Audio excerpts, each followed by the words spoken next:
Hello, everyone, and welcome back to TimeToRole's Campaign 1. This is episode 88. First off, you're going to have to forgive my moderately tired outlook on things right now. I just got done with a 4.5 hour drive back from camping for the weekend, so I'm tired. Solo camping as well, so I was... everything that needed to be done at camp had to be done by me, so I'm physically and mentally exhausted. I got Red Bull, not sponsored. One of these days, maybe.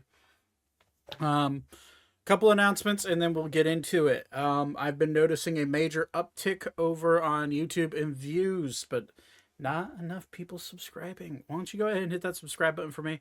If you're watching this over on YouTube, and if you're watching this live or through our podcast, we do upload a video version of our sessions over on YouTube every single Wednesday at 5:30 p.m. Eastern time. So if you want to go hit the subscribe button over there and get us continue growing us over there, as well as if you'd like to come over here to the Twitch and hit that follow button. We are 2 followers away from finally hitting 50 on Twitch, which takes a while.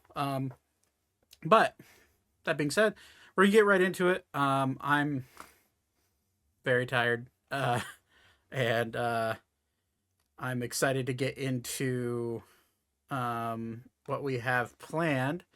I'm realizing that I'm missing a token, and we're just going to have to deal with it.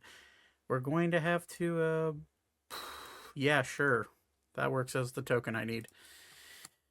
Okay, well, I have the stat block, so it's fine. So let's get into the game and get into a bit of a recap, and we will go from there. Okay.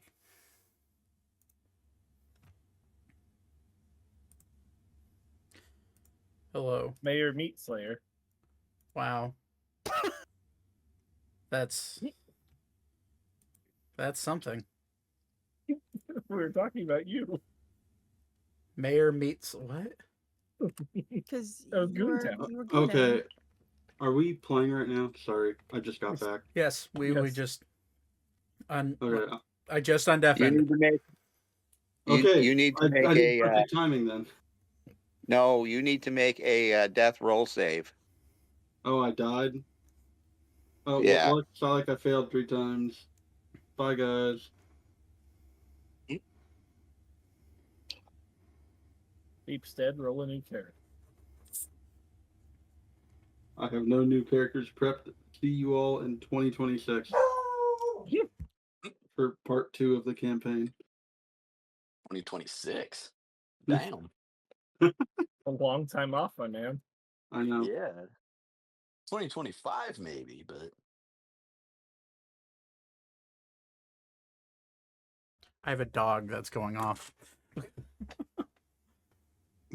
Tell him that you're busy playing D&D. He'll understand.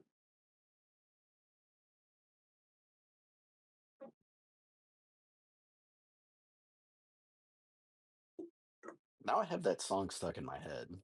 Thanks whoever was singing it. What song? Don't worry about it.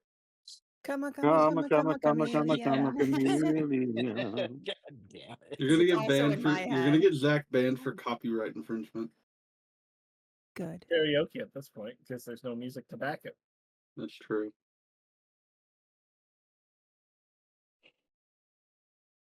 And just like that, Zach's restarting the stream.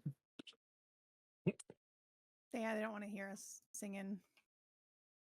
You come and go. Okay.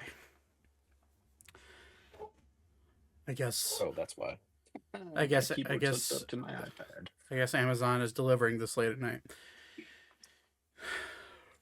Okay. Well, bit of a recap, and then we'll get into it here pretty quickly. Last we left off, after being reacquainted with Zane after his long bit of a side quest to his home country of Ebrax to check in on his mother. Zane, after finding your mother in relative disrepair but also in relatively good spirits, you checked in on her and made your way over to Aurora, the city of water, also the capital city of the former Valentian Empire, but now just Valencia. After reacquainting, you all decided that you wanted to look around the city together, finally, for the first time since getting to the City of Water. You made your way up to the Scarlet Keep, and on your way up, seeing the see what's called the Titan's Claw off to your left, and the giant keep that is the Scarlet Keep, just this massive prison, sitting on a what looks to be an island, but is connected by a land bridge. You made your way over the land bridge, and as you did, you passed multiple prison transports, but one of them specifically caught your attention, Zane. Hearing a voice in your head saying, "Please, help me.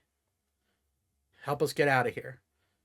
That is when you made eye contact with a woman of short stature. She looked to have grayish hair underneath a cloak, as well as a friend of hers that you at first could not recognize. After some interesting ways of distracting the guards and Ori killing a guy with a bagel, you were able to... I love that happens still. Oh my god. Forgot about that. I Yeah. completely forgot about that. Yep, that happened. That is a real thing that happened in this campaign. It'll be forever immortalized on the internet. Congratulations. That's why that's why last stream's so good. Yeah, that happened. Shit.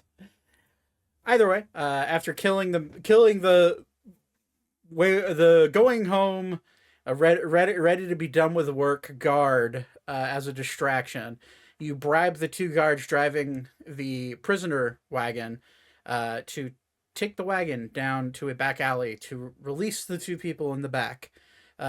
Ori hanging on, attempting to break open the back of the gate as the wagon rolled down the hill.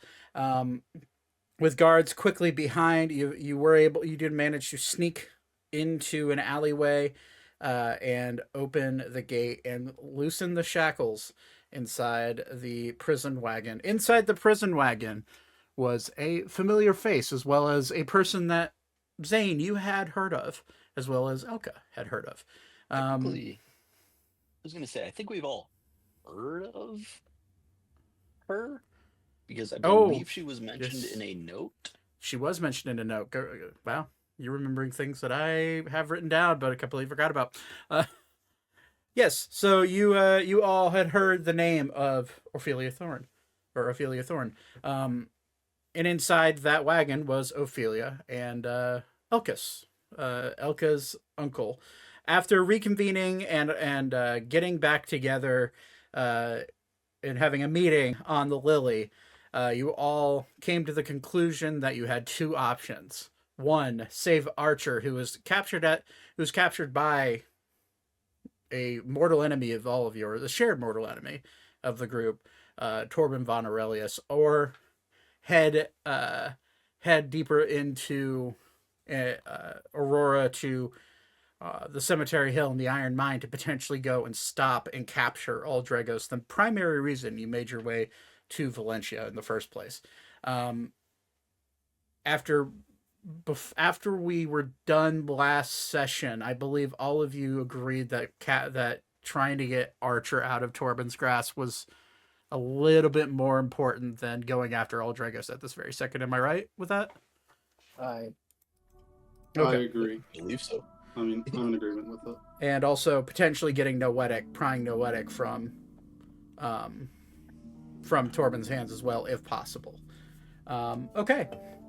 So it is about midday at this point. Last you had seen of Torbin and his group was in the seaside slums the night prior. You do not know where they are now. Heck, you don't even know if they're still in the city. What do you want to do? Ophelia's just kind of sitting there, kicking her legs, sitting on the rails of the Lily, kind of like having a side glance at Ander as he just looks very annoyed that she's here. And Elkas is kind of like looking at Elka with like a sheepish look on his face, but also very serious. seems like a plan's trying to be put in place here. What do you guys want to do? Like, what? Would the guards know of Archer's location or no? You would surmise probably not. Granted, it was you and Vivra that made the trip over and initially found out that Torbin was in the city. From what you gathered just from that situation, chances are not a lot of people even know he's here. Okay. And actually, clarification question. Sure. When we ran into them, Mhm. was it Torbin, Noetic, and 3 other people? 2 others.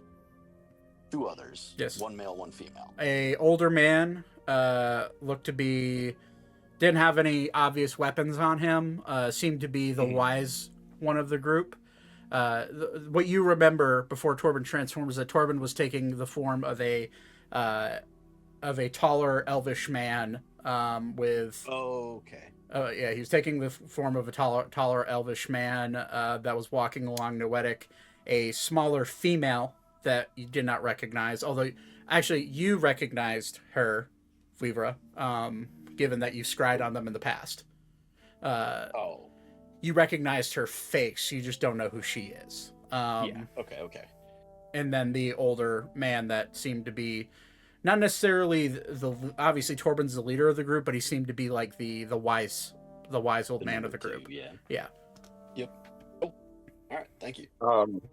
Would we know that Archer is with Torbin? Yeah.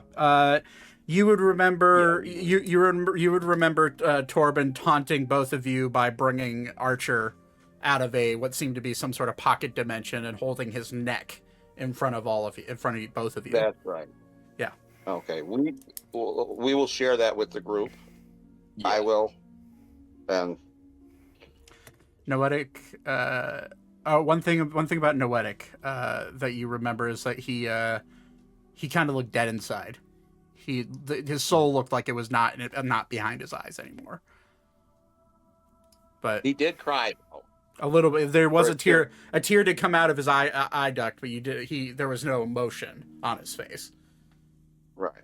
But anyways, yeah. So Elkas will look at you when you say this. Very well. I suppose we know what we have to do then. Are we prepared? Is everyone in tip-top shape, I suppose? Do we need time to perhaps come up with a solid plan? Or, I mean, we don't even know where was he last seen? Looks at you, Weaver. Yeah. One question. Am I free to adjust spells? Am I the only one with without a spells known? Yeah. I think I'm the only one that has to prepare spells. Yeah, now that Alara is in her little dream world, yeah. Yeah. Well, yeah, okay. no, yeah. Bard, he has a set spell list, so yeah. Spells known, spells provided by magical item, and I think Artificer is spells known as well. Yep. So, I try to be honest as far as not preparing spells in the middle of a day or whatever. Or No, yeah, no, you're good. Not. We had a long rest. So, but you were not involved with the prison break. So, whatever spells that you wanted to prepare, you could have done while you're in so that's fine. But then I wouldn't have knowledge that is the plan for quote unquote today. Well, if you stayed in bed you did stay in bed until I got back. True. So it's a little wonky, but given the scope of what's going on, I'll allow it. Right. Pick what you want. Much obliged. Mm-hmm.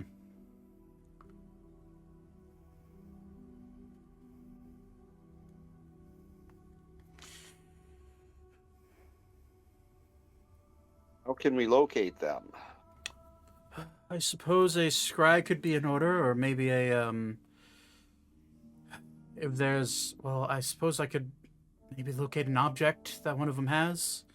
Noetic looks at, or not Noetic, but Elkas looks at you. This one could scry. This one is nervous, though. The past few times he has scried on anybody in that group, he has been seen. That is the unfortunate circumstances whenever someone is around Torbin. He has the uncanny ability to see things that aren't technically there. I find that is probably our only option, though. If you were to scry, does he recognize who is scrying? No, he certainly does not. Well, he may. I don't know if he does. Normally, from a Arcanum's perspective, when you scry, you're essentially reaching out a piece of your own magical energy, your own arcanic energy, and putting it into a form of almost like an invisible eyeball that floats in a space above the person you're scrying on. Torbin has the ability to see things that are invisible. And technically a scry, they're commonly referred as scry balls. They're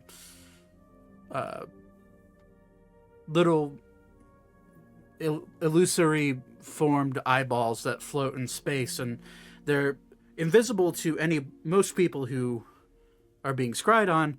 However, those who have like true sight or other abilities like that, it's very hard to scry on them without them knowing. And it is tricky. However, it's not impossible. If anything, they may know chances are they know we're coming anyways. Well, here's my concern. If Weaver does it, they will know it is us. He does not know that you are with us, that I'm aware. And if you do the scry, he may not know that we are joined together. The problem is that he undoubtedly knows that myself and Ophelia are in the city as well. I scried on Archer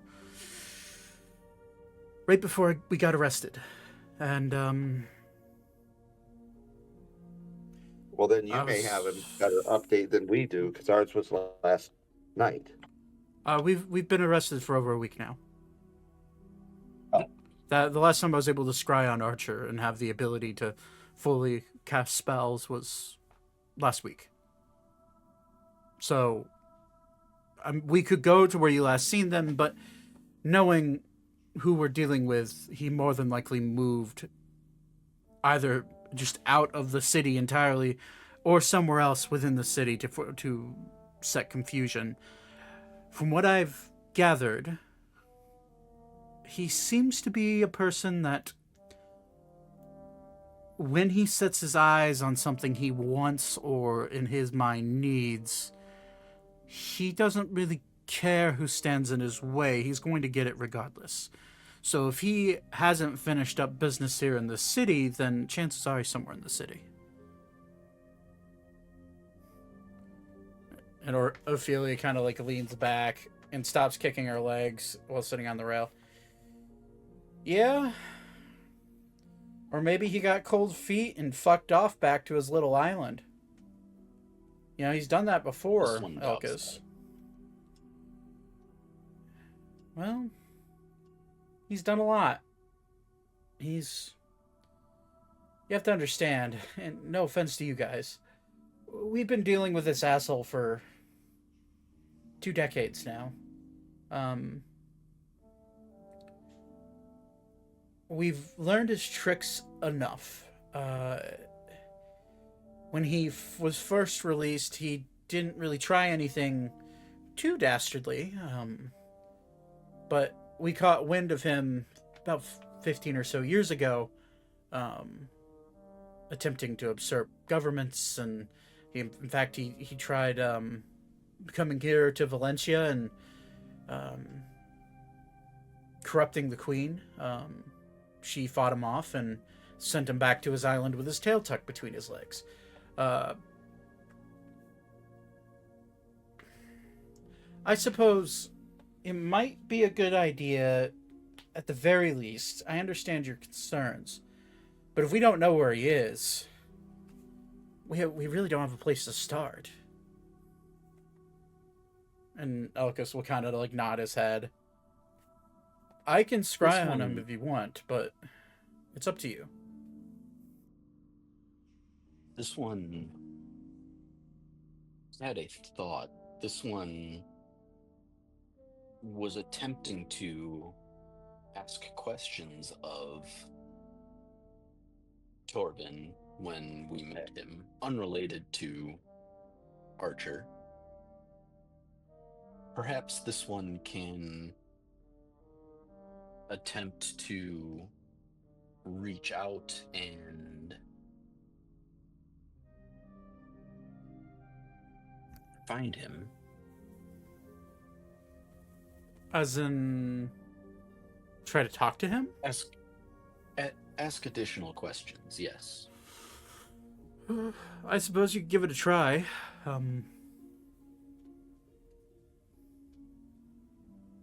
If you want to, I will. that is an option. If you want to, yeah, go for it. I'm just double checking here. Yeah, I'm taking my jacket off. My headphones will off for just a second. Okay. So while he's doing that, I will go ahead to keep from dead air. Thinking about casting Animal Messenger. The question is, does it magically know? You specify a location and a recipient. Oh, okay, so I have to know where he is for Animal Messenger to work. Right. Wait, never mind then. Never mind. Ophelia will kind of like look at you like looking at your look kind of like, yeah, you casually pull out a tiny little piece of food as you're like thinking about casting the spell. That's the component, right? Mm-hmm. A morsel of food. Correct, yeah. I believe so. And she kind of like, you know, if you want, I can always try connecting with him in a more telepathic way. If that's always an option, or we could just scry and let them know we're coming, or get really, really lucky and hope the big bad vampire just happens to not be around one of his friends for a second. I don't think we can rely on luck. This one agrees. You'd be surprised on If how we far both- luck can get you. If both scried at the same time, could one getting caught be a distraction for the other? Elkas will just kind This of one- shake his head no. Yeah, I was gonna say I'll defer to Elkas as soon as he starts to respond. The problem is that even if two people are scrying on him at the same time, that doesn't distract him from one or the other. They're going to be occupying the same space. So he'll see them both. Torbin may not know. All logic points to the fact that Torbin may not even know who's casting these spells. He might be just taking guesses. Most of the time, whenever I've tried scrying, he's just acknowledged my presence, listening, and then he either just immediately dispels the scry ball, or he'll say something provocative or relatively bold, or perhaps he'll sometimes talk out of his ass just to frustrate whoever is scrying on him. I don't think he has the ability to know who's scrying on him, though. Perhaps that is a good thing. This one believes that you are a much stronger spellcaster than him. Or than this one, I guess, to not be confusing in Vira's confusing common. I certainly can cast the spell. Perhaps. And I will dig into my bag and pull out. I have a gem that we snagged from Torbin at some point. A blood red crystal. Oh, okay. I don't remember where. It's from but that was from Thaddeus's dad's ship. That's right. That was the blood gem that was Yep. that was powering the teleportation circle. Yeah. This one has been keeping it in a bag of holding, but perhaps it could be useful for you to be able to scry on him more clearly. Elkas will hold out his hand. Huh. Reach in and grab it and hand it over. This one was assured that it is not currently a danger. Not dangerous, but powerful.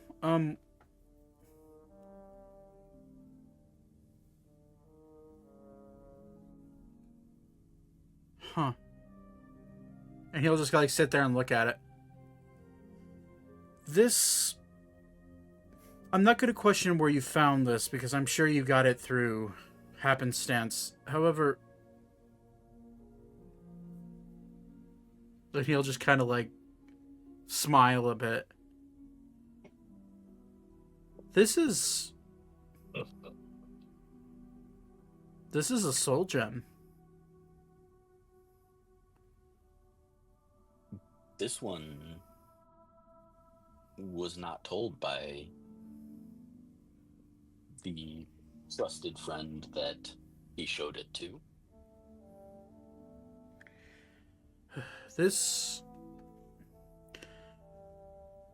I could use this. However, I'm a little afraid that this might... I suppose we'll find out. I'll tell you what this is after I'm done. And he'll, like, wave his hands in the air. And, he'll go to... he, like, kind of looks down at the gem in his hand. And he pulls out, like, as he's, like, waving his hand in the air, you'll see, like, a mirror float up and, like, go into the center of the mid-air, like, magic circle he's drawing with his finger. And he'll, like, press into it with his hand. I'd say he's gonna scry on Archer. Okay. Oh, then the soul gem wouldn't help any. No. Although, think about it from his perspective, there's on the off chance that Torbin for some reason is not around Archer, he won't know, you know? Yeah, fair. He'll, like, look at... Okay. And he will hold on to the soul gem and close his eyes. And he will now, he will describe what he's seeing. Oh. I see tents. He, like, looks around. Roll perception check. Nice. They're definitely still in the city. I see Archer. He's alive. Unconscious. For sure. At least, or sleeping. that old man. He's the one you described. He's guarding him, along with the little woman. I don't see Noetic or Torbin. Oh, there's Noetic. He's also sleeping. It seems like they're in between buildings with a couple of tents around them. Maybe the Merchant District? Or the Western District? No, definitely the Merchant District. I hear and faintly smell food? Street food? What is that? Must be the Colosseum. I hear cheering. Torbin's... Oh no. And as he says, oh no, he like shoots his eyes, shoots his eyes open and like looks around. He certainly knows where, he certainly knows someone was looking at them. He had a person in his hands as I saw him. He had blood on his face. Maybe he was feeding. Making more thralls, perhaps. I think they're in the Merchant District. I could be wrong. Maybe perhaps they're somewhere in the Western District, or maybe even... Are there tents in the University District? I don't think so. I haven't been here in a while. I'm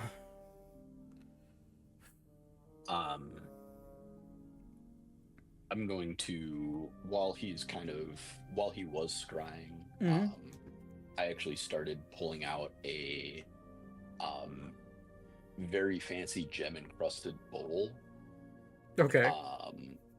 And started casting an incantation around it, while he's kind of saying this all out loud. Okay, and what are you trying to cast? I will just go ahead and... Oh, here's put it out feast. there. Very nice. Hell yeah. Is it how many people? Up to 12? Yeah. 12, yep. The feast takes 1 hour to consume. So you guys better start eating. Yep. So yeah, lasts for an hour. You're granted a magnificent feast with food and drink. The feast takes 1 hour to consume and disappears at the end of that time, and the beneficial effects don't set in until this hour is over. Up to 12 creatures can partake of the feast.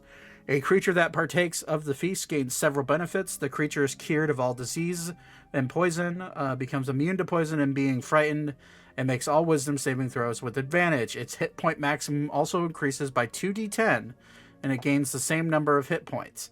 These benefits last for 24 hours. So go ahead and roll those 2d10 for me. 13. Everybody temporarily gains 13 max hit points. So I would just make a note of it, or maybe put in your temporary hit points, or if we were able to upgrade to the new character sheets that Roll20 has, you'd be able to literally just add them on. But can't do that without fucking up your calculations on this sheet.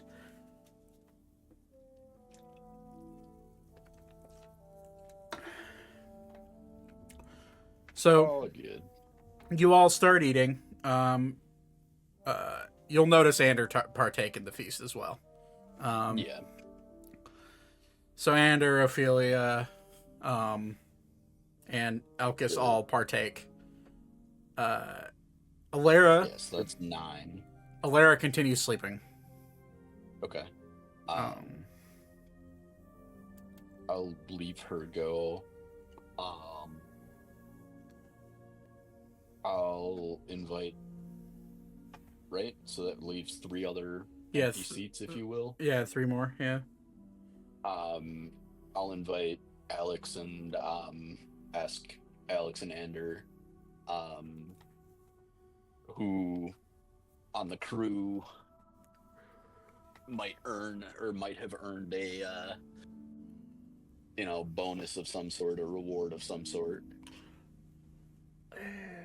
Ander kind of looks around. I don't know, Alex. What do you think? Well, know.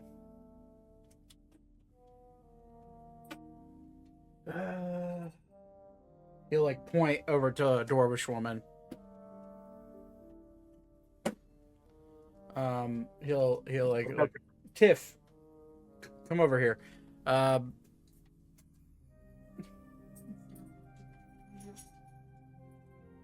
And he'll kind of like look around, and then you see this big half orc man that you've seen many times. Max, come on over here as well.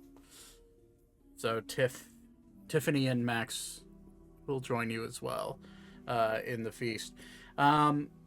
Is there anything that wants to be said while you're eating, or you just want to skip past the feast and continue on? I don't have anything to say, to mention, anything like that. Yeah, I don't have anything to add. Okay. Ori, don't be a hog. I mean, it's a magical feast.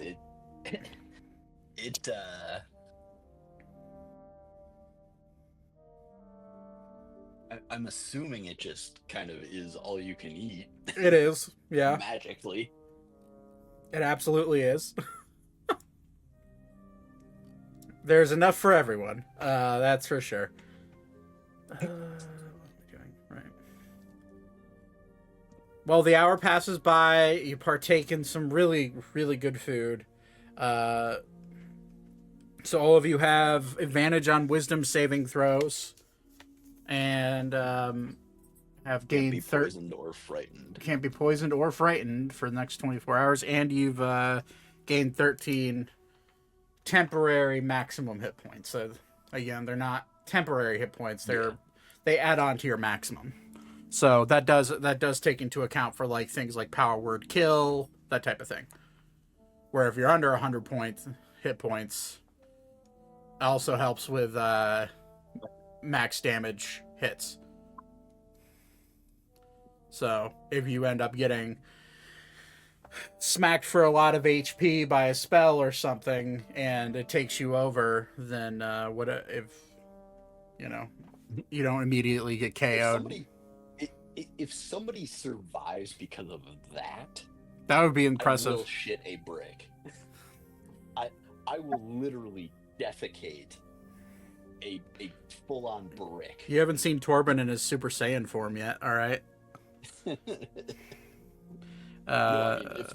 I'm begging you, please don't defecate an entire brick midstream. I don't. Yeah, that would be a lot. Let me write that down so that way I remember it. Advantage on all. Is it just wisdom saving throws, or is it wisdom? Correct. Okay. Yeah, all wisdom saving throws with advantage. Immune to poison and frightened. So those are the status effects. I'm going to poke Beep in the butt with my rapier and inject poison to see if it works. Roll the hit.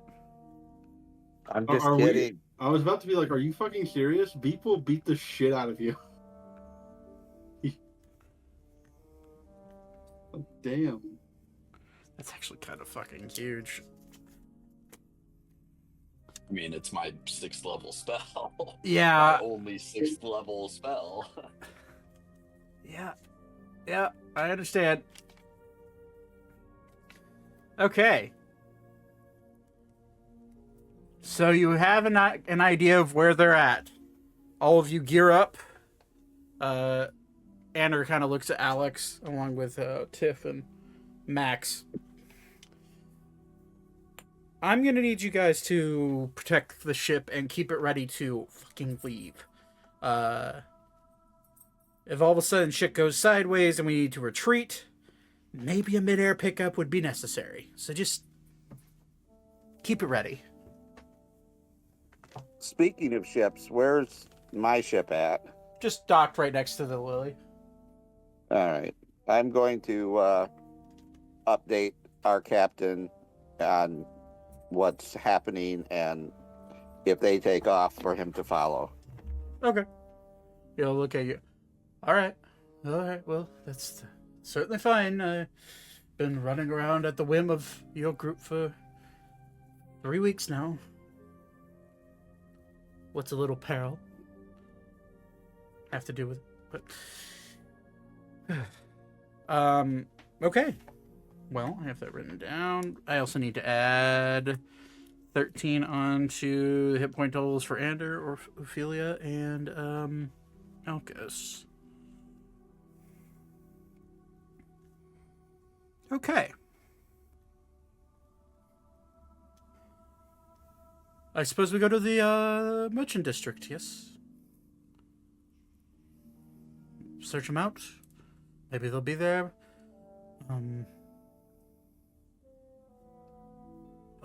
Archer should have his daggers on him. Maybe Ophelia, can you cast locate object? Yeah, that's fine. I can do that. So she'll cast locate object and look for Archer's daggers. Or a dagger. Specifically a dagger. Zane, roll a d4 for me. Okay. D4's excellent. Those all that often. Just to determine which dagger she's looking for. Because he has a few. 1. That's a Night Stalker dagger. Okay.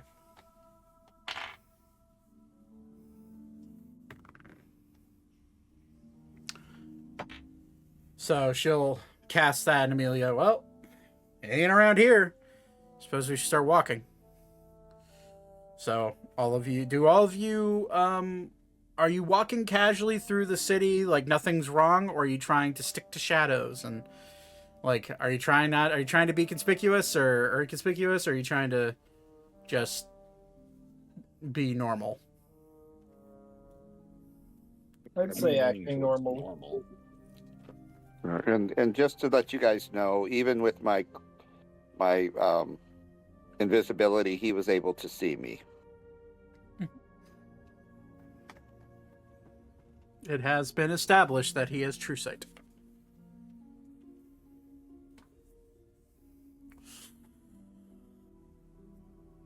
Okay, so you've been walking through the city. You wander past the royal palace.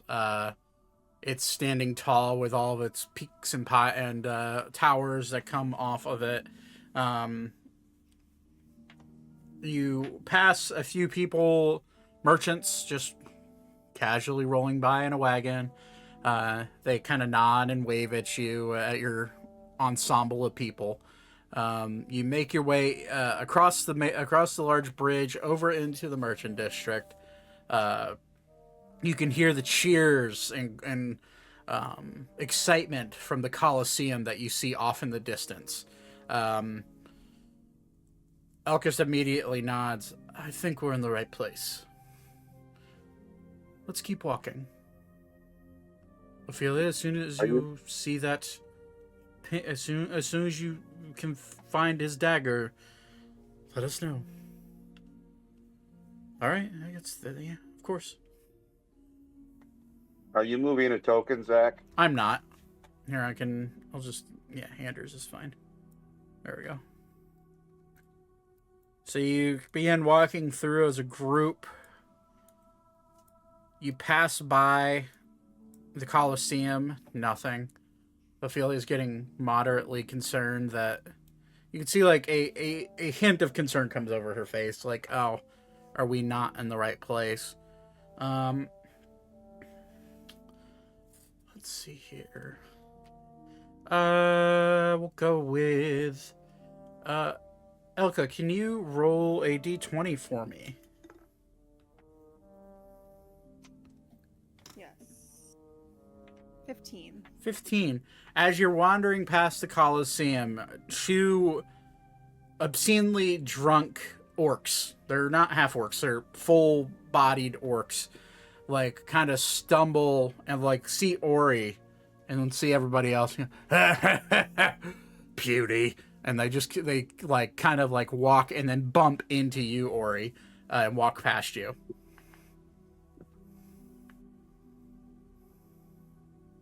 Do you do anything? Why do you do that? Ah! Why'd you do that? I'm gonna push on Ori's leg and be like, "We have things we need to do." Oh yeah. Ah! Bye. Huh. Go. Listen to your little girlfriend there. Are you afraid to fight me or something? No, I'm in the middle of stuff. Maybe another time. Yeah. Can't get into a good drunk fist fight anymore. And he'll just like I mean, I'll be back. If you're here later, I'll fight you. I want to, stand you up. he'll just kind of like That cool? he'll like drunkenly smile, nod at you. I mean, any other All time. right. I get into it. Yeah. How about tomorrow night? I'll look at the rest of the group. Is that okay? Are we gonna be back in town by then? I'm gonna We've really pat shot, Ori's leg so- and say, "Sure, buddy." Okay. Tomorrow night I'll be back. Sounds like a plan. And he'll like start wandering away with his friend and then fall flat on his face and then like stand up and brush himself off. You see a little puke puddle sitting on the ground.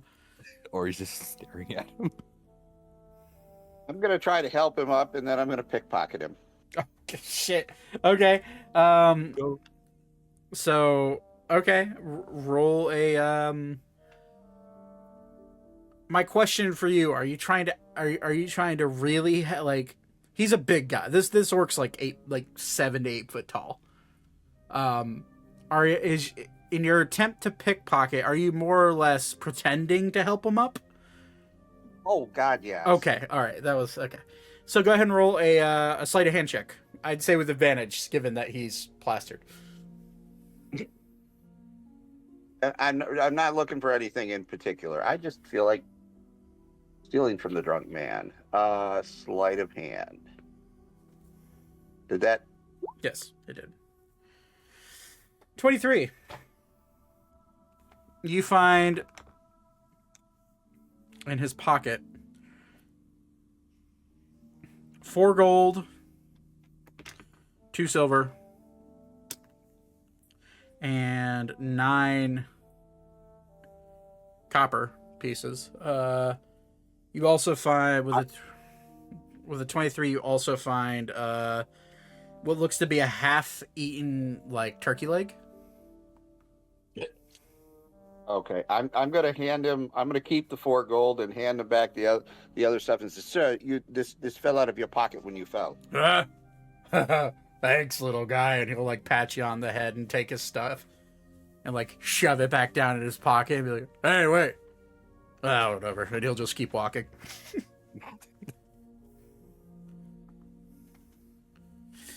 Moving on. Yeah, moving on. What a cool dude. Random encounters in a big city. Gotta love them. So you continue walking, and as you walk, Ophelia with basically her dowsing rods for locate object. That's how I've always thought about it. Like all of a sudden she like stops. Holy shit. And she'll just point, and where she'll point as you get like to right here, she'll just point to like this area. His dagger's within 1,000 feet of me right here. And she'll point in that general direction. Why am I not seeing anybody on the map? Because it's a big fucking map. Oh, you're in the merchants district. Yeah. Oh, Yeah. okay. I'm looking in the by the stadium. Zach, if you hold shift and ping, it'll actually snap all of our maps to Oh, that spot. that's right. I forgot about that. Roll 20 stuff.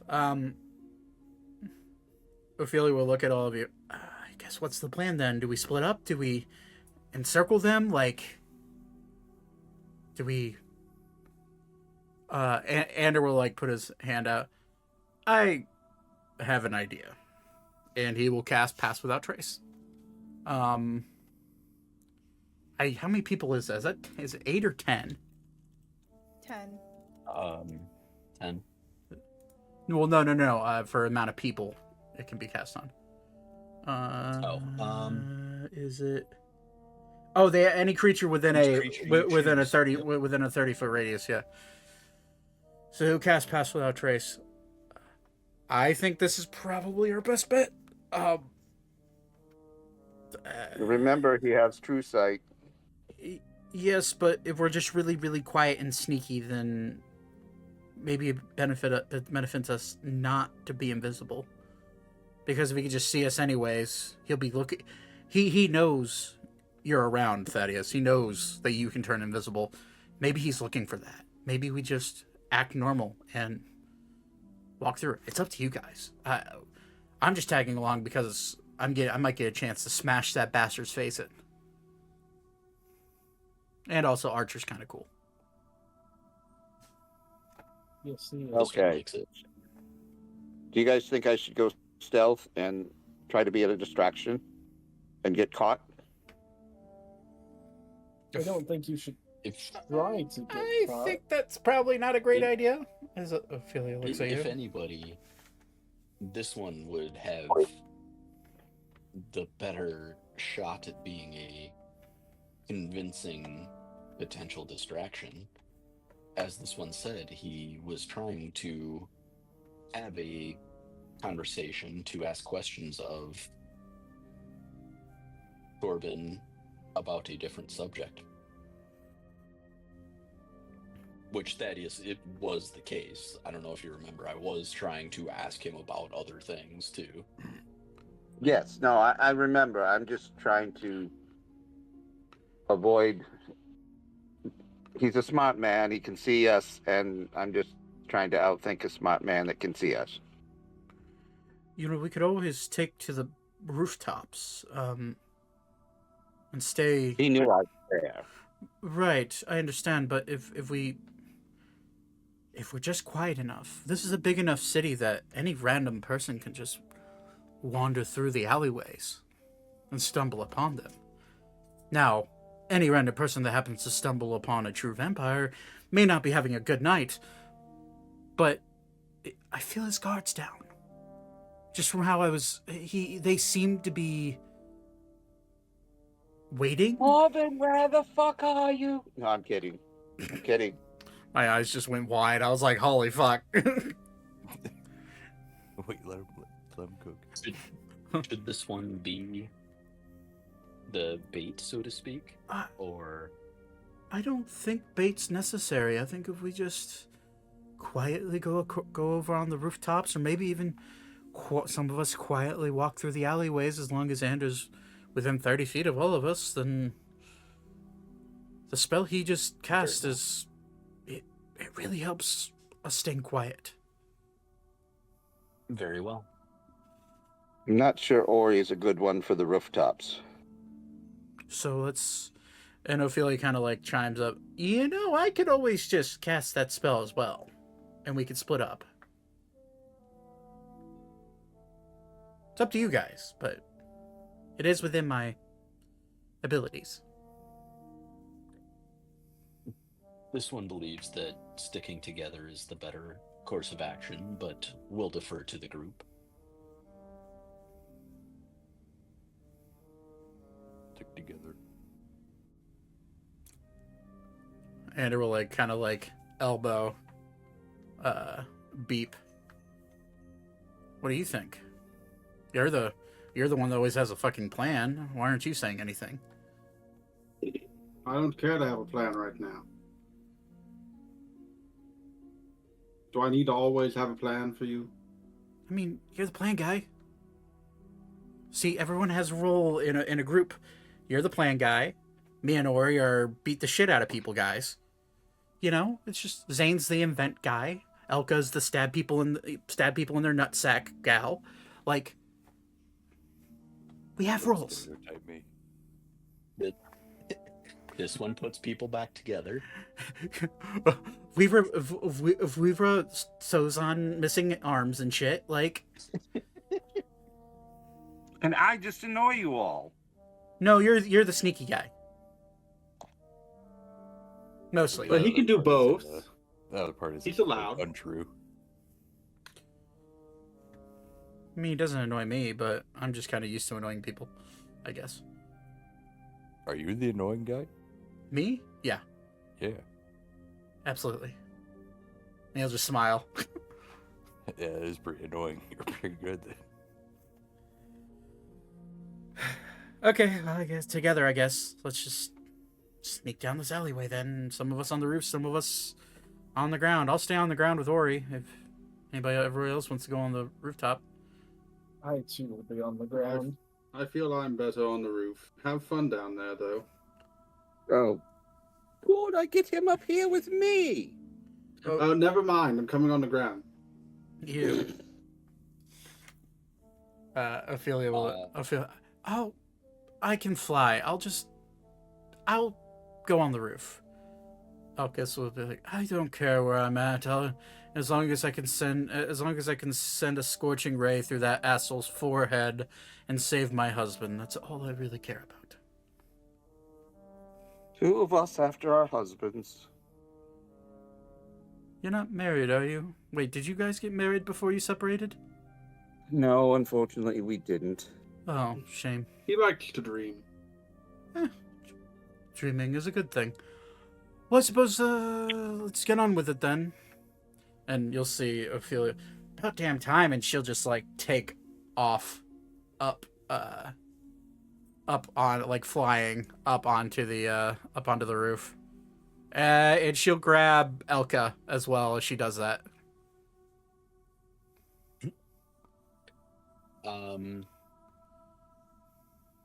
I will. So that puts 3 people on the roof. Thaddeus, And- Ophelia, and Elka, and then 6 people on the ground. Yeah. To make that more even, I'll go ahead and roof myself. Onto the roof. How are you? Thaddeus has acrobatic abilities. Are you wild shaping, or are you just gonna attempt to climb up onto the roof? I'll toss you. No, you know what? I think yeah, there we go. Or he could probably do it. Yeah. I am not a heavy individual. And he's got Ander there, who's also, casually 29 strength. So, like, if you want. A fucking orbit. Actually, on second thought, this one will stay on the ground. Ander Or looks he's on one knee with his like I'm actually hands a and little like heavier than I thought. hands down. Come on, I got you. I'm heavier than I thought, so. Ander will walk up and put a hand on your shoulder with a single tear coming down his eye. Not today, buddy. Not today. Fine. Throw this one. Ander's eyes go wide. He's letting us do it.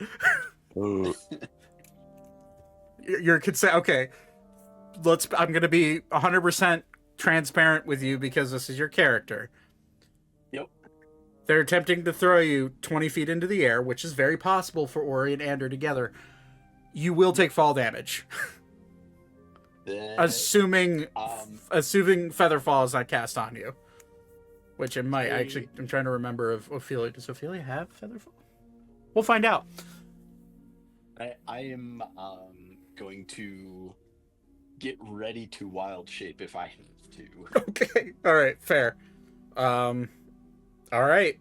So, one lizard foot on each person's like volleyball. Like yeah. fists. All right. Ander will look at you both. Ready? 1, Yes. 2, 3. Whew. Roll strength. We'll go with the athletics check for Oh God. for you, Ori, as well for Ander. Oh my God. Oh no, that is rolled acrobatics there. I thought it was That's a 19 for Ander plus a lot. Let's say 29. Oh, nope. 30. 30? Yep. What is Anders' strength modifier now? Because he leveled up with you guys.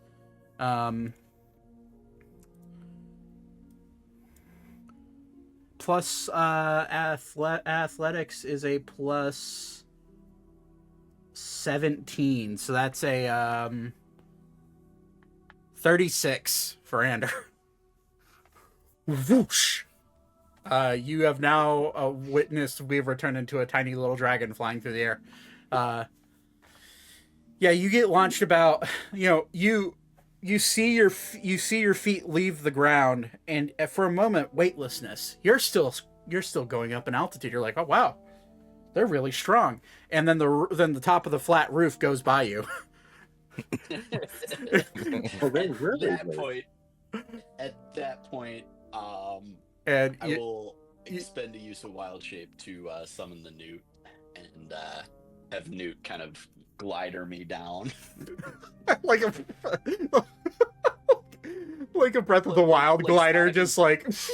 Oh, I was thinking like Sonic and Tails from. Oh my god! Yeah. Classic Sonic 3. Yeah. So he glides you. He like tail spins you like a helicopter. All the way down 20 feet. They threw you 40 feet, by the way.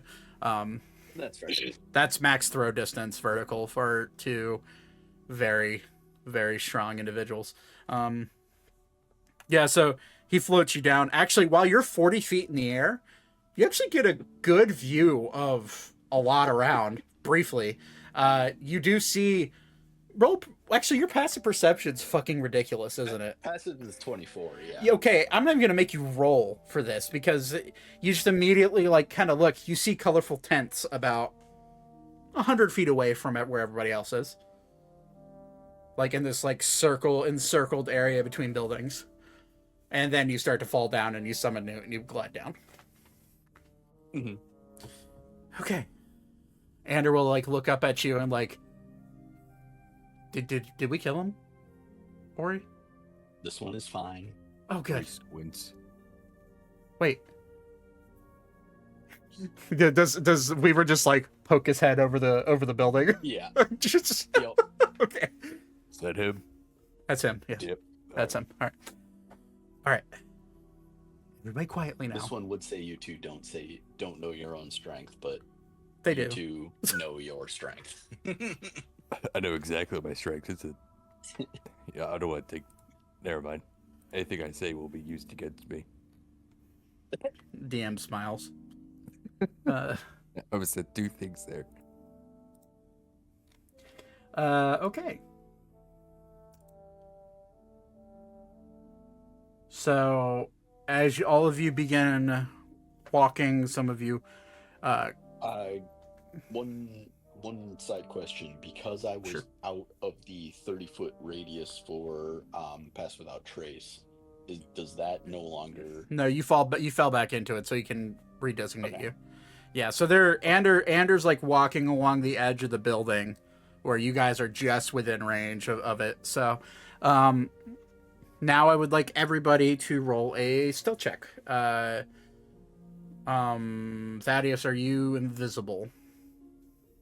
Yeah, I'm gonna go invisible, even though I know he can possibly see Okay, me. So you roll with advantage, and add 10 to your everybody adds 10 because of Pass Without Trace. So Do I get does that add advantage? no, that Pass gives Without you Trace? no, that gives you Yeah. plus that gives you plus 10. flat plus 10 to the end of your total. Okay. I was Uh, wondering, do I get disadvantage? Oh, it's still 25. Or no, Jesus. it's right. 320. damn, 27. Wow, Andrew just rolled a nat 20 as well. Oh, actually, my So stealth it's isn't 37 for Ander. 19. Is that a for- 19 from Thaddeus? well, Yeah. add 10. Well, no, he's rolling with advantage, so that's a 38 for Thaddeus. Yeah. Uh, Well, I so meant a 19 on the die. oh yeah.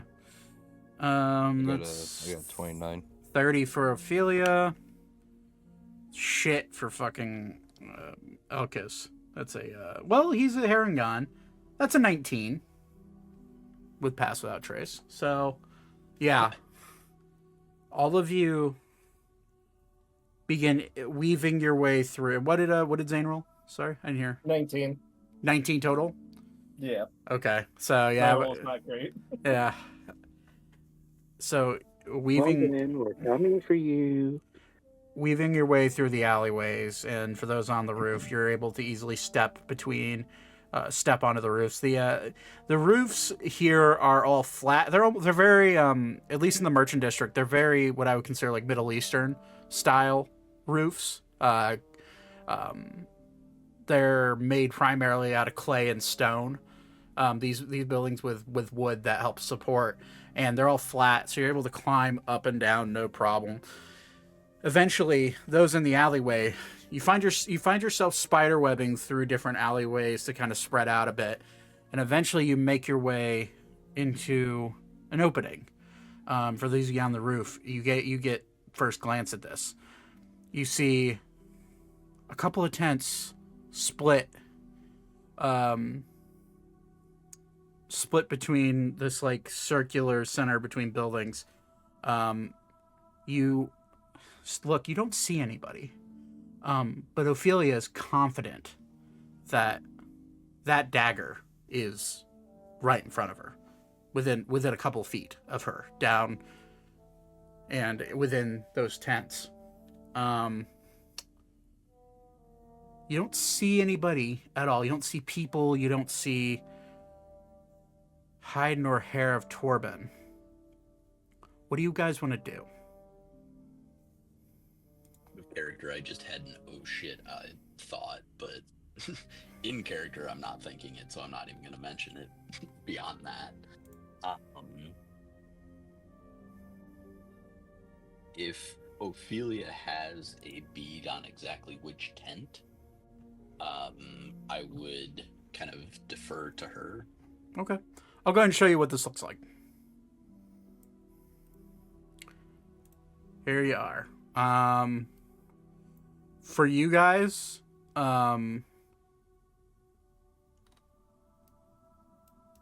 these rooftops are not I went with what I had and making the map, by the way. There's not flat top roofs in Roll20, so pretend these slope roofs are flat. Yeah, you guys are coming in right around here. You are really tiny. There you are. Why am I really tiny? I don't know. So yeah, you guys are coming in from the north area, like this. So, Beep's on the ground with Zane.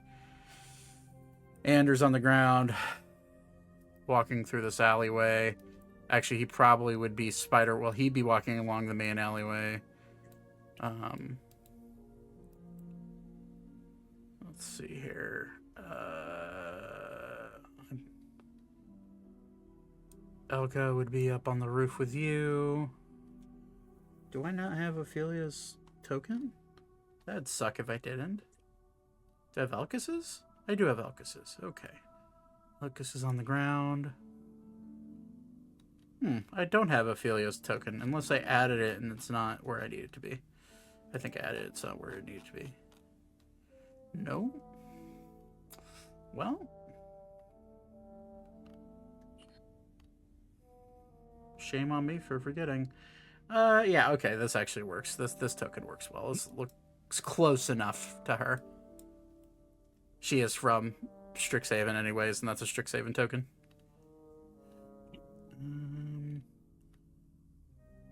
Who are we missing in this group? That's Thaddeus. We're missing Thaddeus, Ori.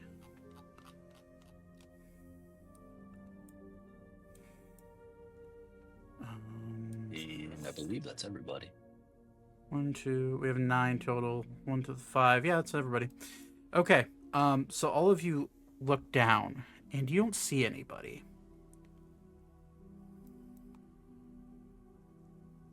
Ophelia, like, kind of steps forward and, like, points over near this tent. I'm very convinced that his dagger at least is in that tent. 100%. Do we... I mean, we're pretty quiet right now. I suppose being invisible doesn't really help us here. But wherever you are, Thaddeus, do you want to try to sneak down in there? And, I mean, that might be an option.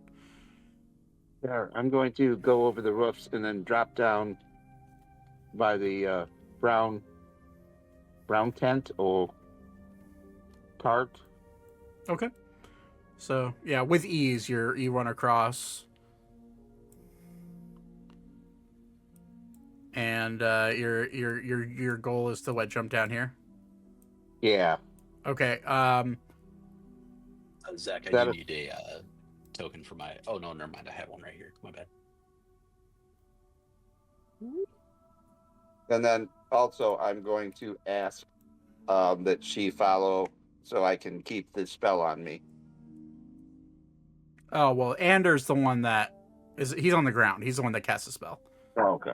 So, yeah, you lose the Well, benefit. I have boots of elven kind. The only one that can really probably see me is Torbin anyway, so Right. So, jumping down off the roof, you're stealthed. I'm going to go ahead and keep your 38.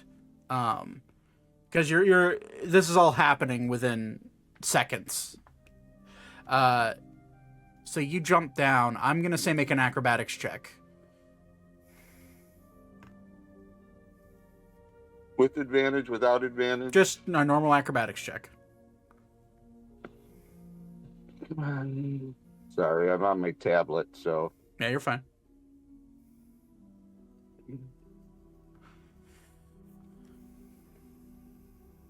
did it go through? It didn't. What did Oh, there it is. Natural. Damn. First one. Natural 20. First one. It just took a second. All through this, you tapped it 3 times. Well, take the first roll. Natural 20. Yeah, with ease. You jump down. It's almost like you float to the ground. Your feet hit. Not a noise is made. And you sneak over to this tent. You look around. You don't see anybody. And Ophelia's kind of like is just pointing at the red and white tent. Do I hear anything? Do I? Oh, they can't see me. I'm just gonna motion back, like, come on forward. I don't hear anything. Yeah. I'm gonna. Is there a stick or something near me, or something like a rag that I can pick up and twirl around and like wave them forward? Here's the problem with invisibility. Once you pick something up, it also turns invisible. So if you equip, and I say this in air quotes, it turns invisible. All right. I'm going to move closer to that red and white tent. Mm-hmm. Kind of in that little pocket, and see if I see or hear anything. Okay. You move close to that red and white tent, and you immediately see what looks to be a black dagger that has, like, for the sheath, it's like a black metallic raven feather for a hilt. And you see it, and you immediately realize that's probably because Ophelia said Night Stalker dagger. You immediately realize that's probably it. And as you kind of like look at it for a second, you hear echoing from your left, which would be your left. Welcome. And standing with his arms crossed, looking at you. Also invisible, briefly. You see like a shimmer of magical energy overtake you, or not overtake you, but appear in front of your face, and standing right next to you is Torbin. Mr. Sterling, How? Hello, Mr. Torbin. I was wondering who was spying on us, but I should have guessed it was you and your friends. Whereabouts are they? Are they hidden? Or perhaps What did if you it was come? just me? Or perhaps did you come on a bit of a suicide mission? Oh, maybe a mission of mercy? He'll like raise an eyebrow. I'm talking louder so my friends can understand that I'm having a conversation with Torbin. Huh. Interesting. Mercy? Whatever do you mean? And he'll like fold his arms and like look at you. You are a man of business, I presume? Whenever the business is necessary. How do you figure? I would say that you're the type of person that would be maybe interested in a trade. You have something I want, and we might be able to help you find something that you want. He'll raise an eyebrow. Oh, go on. He looks very First of unamused.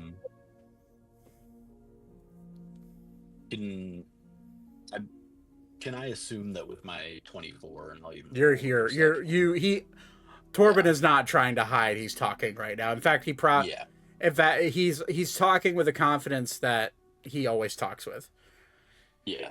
So I'm going to gesture to the ground troop, and look at everybody else and kind of, basically get ready for like a countdown type of thing. Okay. And I'm also going to send Newt along the roofs to kind of get a little closer to the action. Okay. Now that since Newt has not rolled a stealth check, Oh, yep. roll a stealth check. Is he within 30 feet of Ander? He would not be, but I would be keeping him kind of on the far side of the roof. Okay. So yeah, just roll a stealth check. DC will be slightly lower given that Torbin's not exactly looking out for fiery elemental lizards.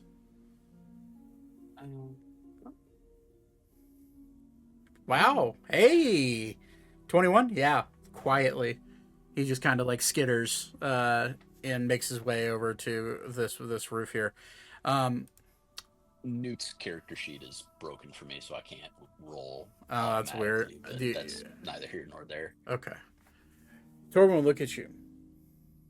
And what do you have to offer me in exchange for, I'm assuming your lover, your precious Yes. little boy toy? You can call him whatever degrading names you wish. He has spent time with you. But yes, before he was under your spell, he was a good man.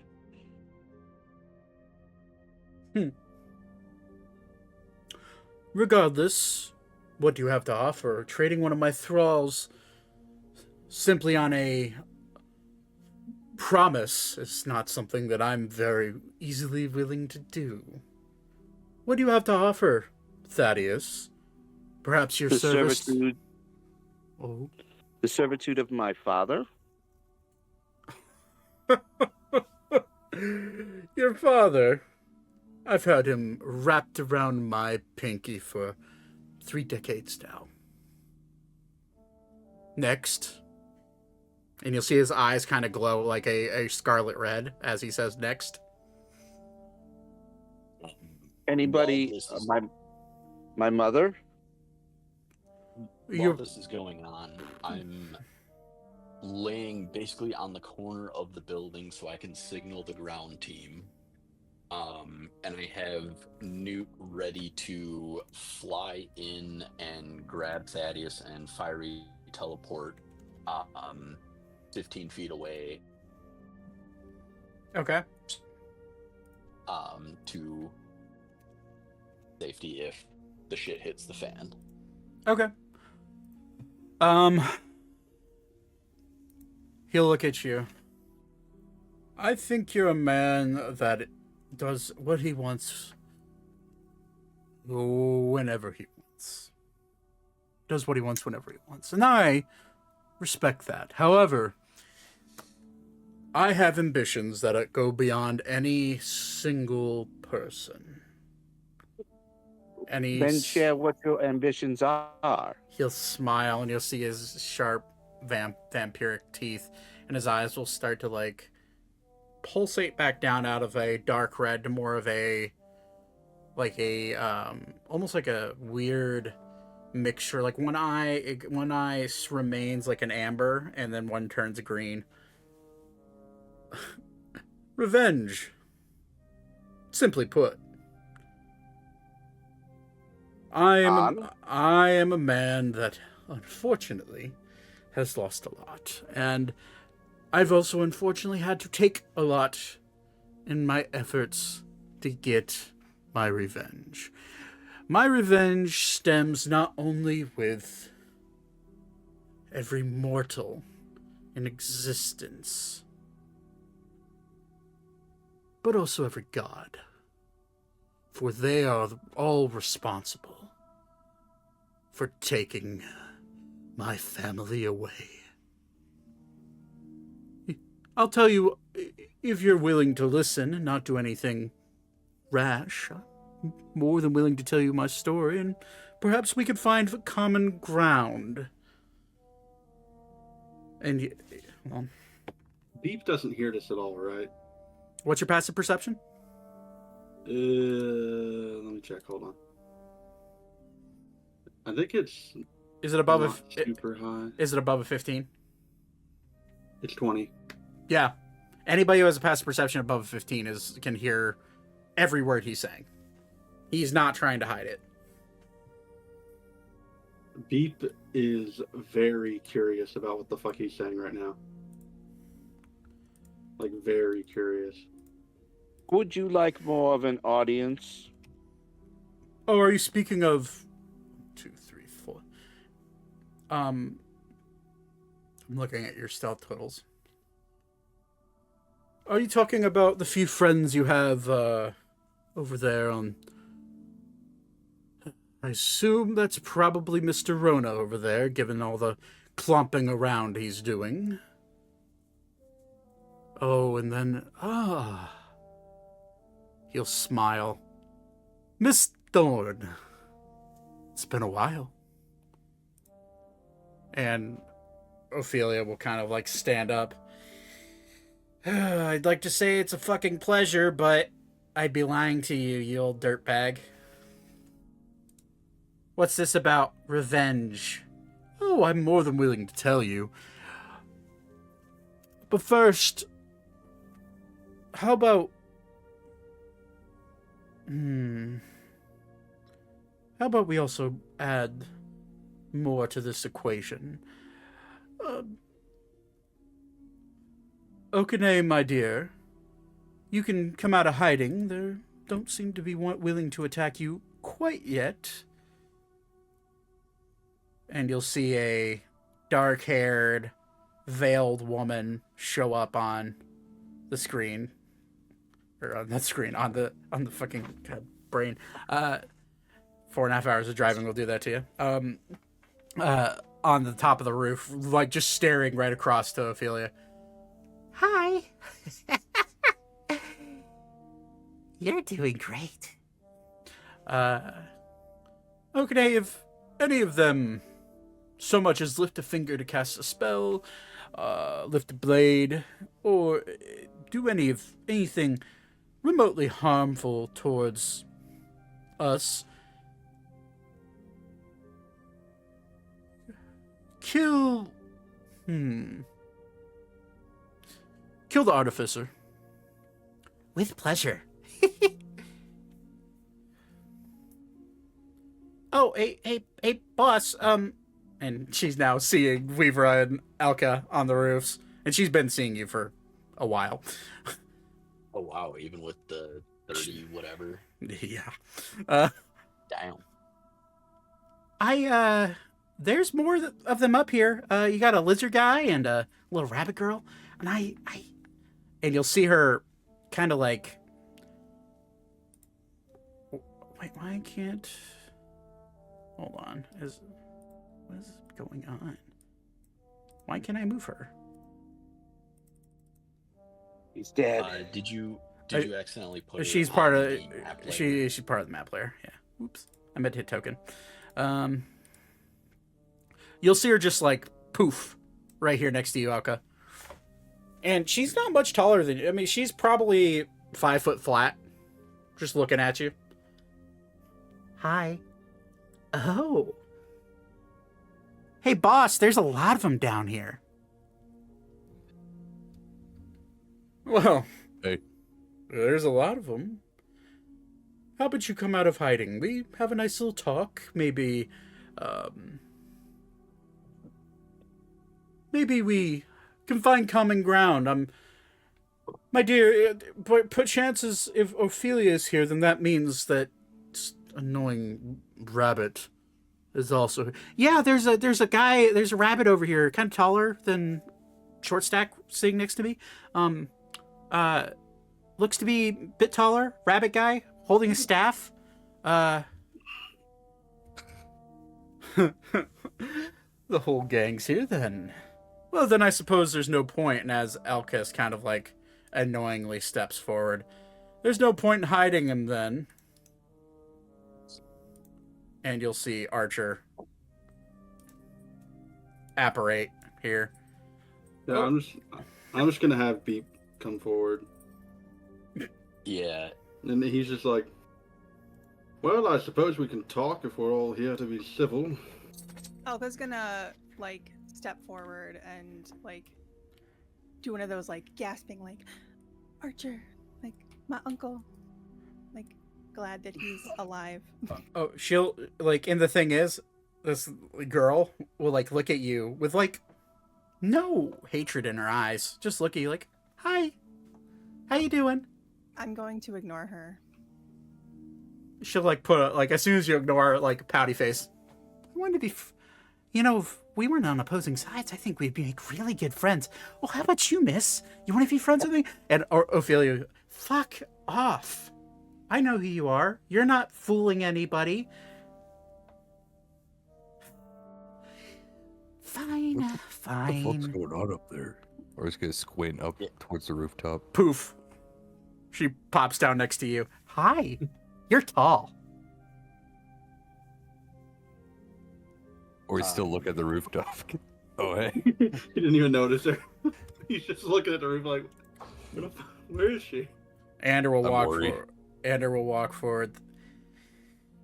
Yeah, I'll obviously stand up as well. And Ophelia will like look down. And Ori, that right there is Okine, otherwise known as the champion of the Curse Giver. Watch out. Oh, you said you said my title and everything. Oh, that was an in-game shit. Yeah, that was in game. That was Ophelia. Okay, you're gonna show me mercy there? I said that in character. Oh yeah. Well, I'll show you mercy. Okay. She'll like look up at you. Yeah, it just means I'm a little bit in tune with one of those big bad evil gods that my poor boss really wants to destroy, but she, my boss is being my boss, not him. My boss has struck up a little bit of a deal because Torbin has worked hand in hand with one of her daughters, and it's just. Oh, which one? And she'll smile at you. I think you know which one, Mr. Minotaur Man. Minotaur's fine. You know what? We're peers. I'm gonna move Newt. Actually, if you'd like to call him by to his the real edge name, of the his roof real he's name is on. John. I'm John. John Dungeons and Minotaur. Dragons. I'm sure you, and she'll like kind of like, she's not that tall. She'll like tap your knee a little bit. You have a little crush on her, I think. Yeah, it's my future wife. That's weird. And she'll just like poof You're weird. over here. Fucking bitch. Power word kill immediately. Don't talk about my wife like that. That's my wife, you son of a bitch. You see like purple, like noxious energy start to form in her hands as soon as you call her a bitch. Ooh. And then out of the Wave his hands. out of the shadows, right next to you, Beep, actually, you see the old man that was described to you, kind of like shimmer out of invisibility and look at you. Hello there. Hello. Right. Sorry. You make a Beep, because you're standing right next to him. Make an Arcana check. One of my best stats. Thank you. I'm so good at it. 11. That's fine. Job. The DC was 10. You see a flowing bit of energy around his face that almost screams like it's an illusion. Oh, I suppose maybe I should reintroduce myself. And he'll Doesn't like. Beep have true sight too? Yeah, Beep does have true sight. Does that see through illusions? I believe it so. does. It should. Let me check. You see things as they are. True seeing. Yeah, actually, no, Beep. Without you see where there's flush, older gentleman, human face with longer hair, longer beard, smiling. You see through that disguise, and what you see is a sunken skeleton-like face with skin clinging to it. You see where his eyes were. You see little beads of light coming through, little like pale yellow beads. What you're staring at, you've seen before. In fact, you recognize this exact creature. You are staring at a lich. Baby. And hello there, Mr. Lich. Mr. Lich looks kind of like a bitch. oh, I suppose this disguise is no longer needed. We're no longer among the populace, and he will pop up. I suppose I never really truly introduced myself. The last time that we held an altercation. I hope Raoul is doing well, by the way. And he'll like look up and smile at Ophelia. My name is Zagos, also known as the Herald of Death. And I'm fairly positive I almost... And he'll look up at Elka. Almost killed one of you before. Oh, it was nothing personal, though. And he'll like... Beep shows zero fright. Like, he's not scared. That's a cool name. Zagros is. We are. That's sick. We are immune to fears. No, like, Beep, straight up, has zero fear. He does not care if he dies. He does not give a shit. I care if you die. Yeah, you'll just see him, like, instead of walking, he'll just kind of float over here. Okay, my dear, there's no point in getting all your magic riled up.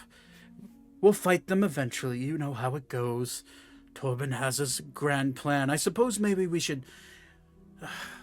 we are missing a few. And he'll snap his fingers, and the invisibility will leave off of this guy. I'm sure you all remember my acquaintance. Oh, and I suppose maybe I should take that off of him.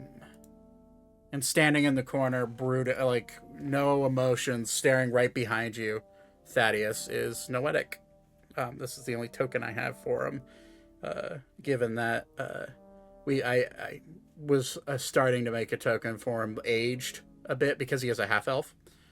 But this is kind of how I imagine him. Pale, dark face, blacker hair than normal. And he's just kind of looking at you. Blank expression. Before we get into that, can I do something real quick? Sure. He's gonna walk up to was it Okine? Yeah, Okine. And say, excuse me. Yeah. I apologize for my behavior. I'm sensitive to a fault. Could you tell or he's gonna poke his index fingers together, that I said hi? She'll laugh. I suppose, if you want. Or you could, I mean, you could also give me. Do you have any means of contacting her so we can I can I can summon her here if you want. Oh, that's perfect. But that might not be very good for the city. And Torbin will just shake his head no. Oh, come on. Absolutely not. Oh, she could be civil. The last time we brought her to a city, I was forced to leave in a hurry. Yeah, fuck the city. Well, you heard the boss's orders. And as she laughs, her voice kind of deep, it goes from a high pitch to distorted. Jesus. Yeah. That was pretty good. Torbin looks at all of you. Well, I suppose we should all gather around for story time then. A story about our god, our lovely, lovely god. I'm more than happy to hear it. I got two of them in my head. That, like trading cards. That's called schizophrenia. Or No, they're there. Nah. No, they are there. No, This one has met no. one of them. Remember, Beep/Arvel has zero belief in any gods whatsoever. No, I know. Yeah, but Weaver is one way too literal to take that as anything else, and two, he met one of the ones in Orbe's head. Yeah, Reaver can vouch for me. Well, you all believe what you believe, and I will believe in nothing. I don't really have to believe. They're kind of there. I can talk to him right now. This one has met one. Is the god in the room By with the us way. right now? They're in my head, like I said. A room, if you will. Hi, I'm God. Anyways. Oh shit! What? Which, by the way, Mr. Von Aurelian, Yes. that is what I was asking about the other day. Friend Ori mentioned gods in his head, Oh. and that is why I was asking the other day. One's really mean and one's really nice. What if it's all a dream? Oh, that'd be nice. He'll look What at if you. We are all a dream of the greater god. He will. One that we do not know. He will look at you, Ori. Actually, when Weaver says that. Oh. You are touched by two clashing deities. How fun and thrilling for you. Suppose my story should be told, and then we can make a decision on whether or not we want to kill each other. Fair? Can I add a stipulation to that? Go on. I suppose the room is open. Alley, I suppose. How about we have a talk and see where we all stand, and if we mutually agree not to work together, we call a truce temporarily, we all leave the alley, no fighting, and we take it as we go from there. And we summon my spider wife, no matter what. We fight in the Colosseum. No, We're not going to fight in an open arena. We're going to talk civilly, and if we have to go from there, we do. But I do not want any fighting.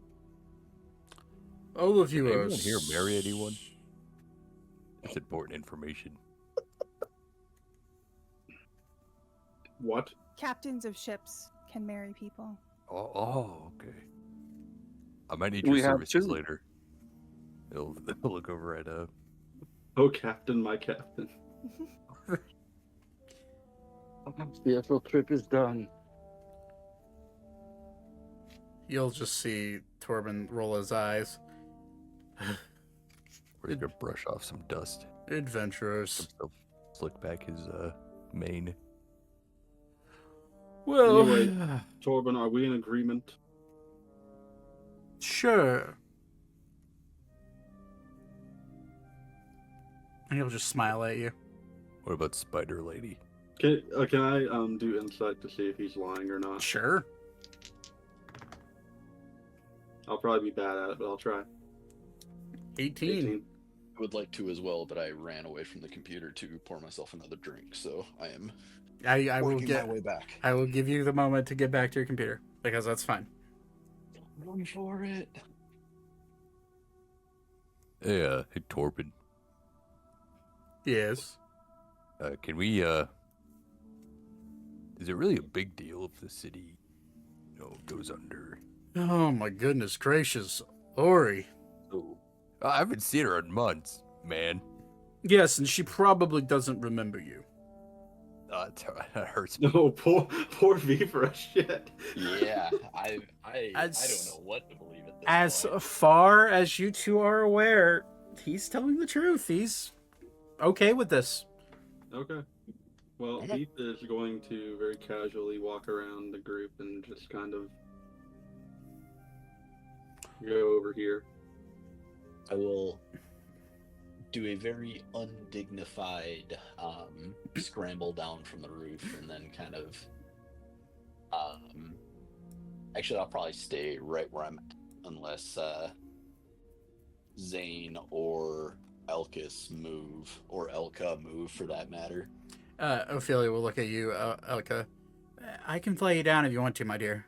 It's no problem at all. I'm gonna hop down Oh, myself. fine then. Like a big I- girl. I have acrobatics. Big girls can jump. She's gonna like fly down in kind of a huff and land right here. Just- Andrew's gonna Oh, walk go- up. This one forgot that you can fly. This one would have taken you Yeah. up on that. Yeah, and I saved himself. I figured. And Torbin kind of takes a deep breath. Where's it gonna start eating? Can I play some ambient music while this is going on? Sure, roll a performance check. Alright. Good enough. Little ambient tune. Where's it gonna start eating this food over here? When Beach says ambient too, all I think is like Road to El Dorado, where the dude holds up the lute and just starts strumming. Funny enough, Torbin will look at you. Arval, beep, whatever. Yeah. And as you're playing, you'll see him wave his hand, and ethereal music will start playing along with you. It's like I've always loved the arts, music specifically, which we'll get into in my story. So sit down. We'll have a chat. Oh, I suppose maybe he should wake up for this. And he'll snap his fingers, and Archer will open his eyes. What? The fuck? Huh? Where the shit?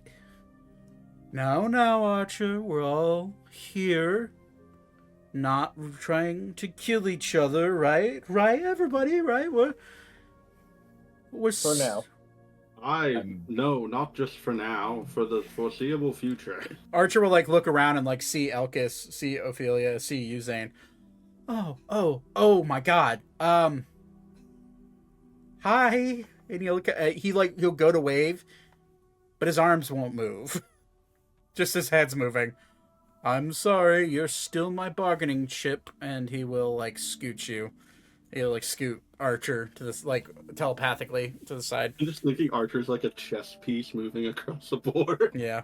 He's just like A-posed. T-posed, you mean? Well, A or T-posed, either way. Yeah. T-pose is pretty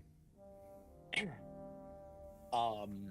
So that movement, it was not Archer moving of his own accord. It was Torbin literally swiping his hand and you seeing him move telepathically. Okay. Yeah. Okay. Like he was floating in the air and landed back down. Got it. Okay. Cool. Hey, fucking Bloodsucker. Fine, Torbin. Can you face me so I at the very least see my loved ones? Maybe a little bit, like. And Torbin just like looks at. You're a goddamn Alan. Twist your head yourself. Fine, and you'll just see Archer's head twist and look over at Elka and Ophelia and Elkas and Zane. Hey guys, yeah, I totally didn't mean to get myself in this situation. Some people are just a little bit more perceptive than I thought.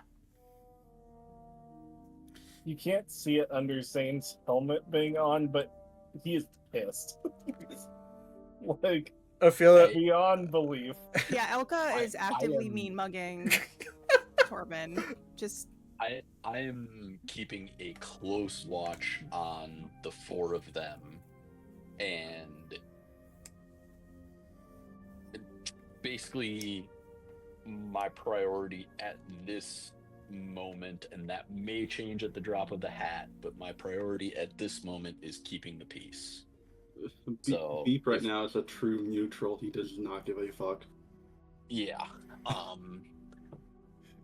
And I am basically preparing if any of the four of them make a break for, if any of the four of them seem at all like they are about to attack somebody, I'm going to cast a spell. oh, okay, cool. So you're preparing that spell? All right. Yeah. Here's the problem with preparing a spell. Well, I'm not necessarily preparing the spell.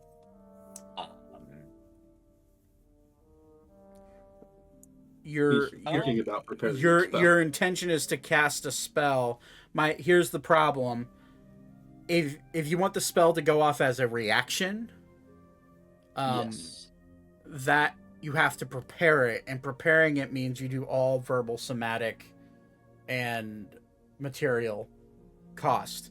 And remember what Torbin quite literally said: if anyone casts a spell, kill the artificer. So you holding the spell is literally you casting the spell and holding it until something. Okay. So that's why I was. Yes, I hear you, Cat. You are stuck on my shirt. Thank you. In that case, I will walk, take a step towards the lich, and have a quick whispered conversation that I will whisper to you. Okay. Torbin starts speaking. Oh, good. Oh, I suppose it was 1,200 years ago now. Give or take a couple decades. I was a performer. In fact, I was quite a good singer back in my day. This is before I became who I am now. I married a woman whose eyes sparkled like starlight, and we got married and had 2 beautiful little children. One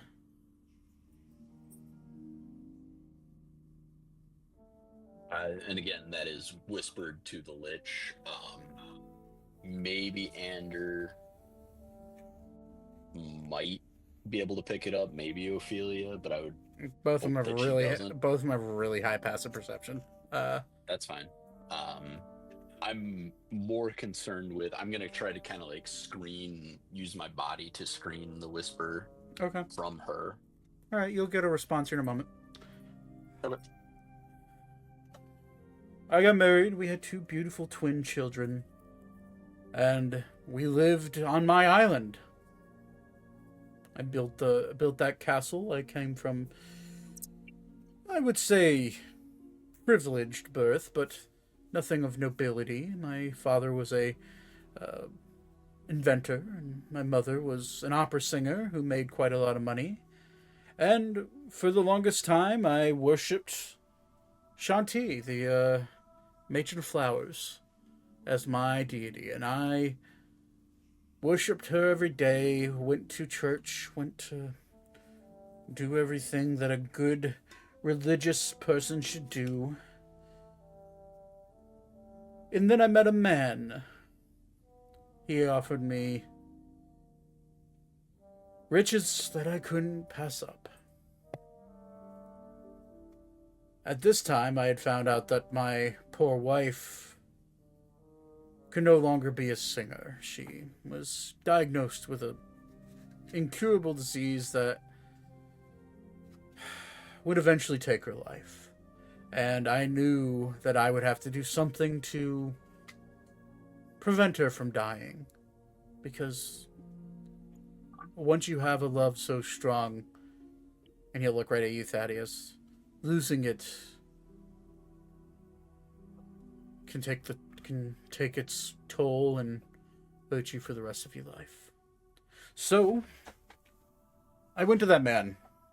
He offered me wealth that I could never even dream of. I was already wealthy, and he offered me wealth that would make your standard king blush. All for exchange of a favor. The favor is unimportant. But the favor did land me in the position I am today. Unfortunately, on my way back from that favor, I was attacked by a single man. A vampire.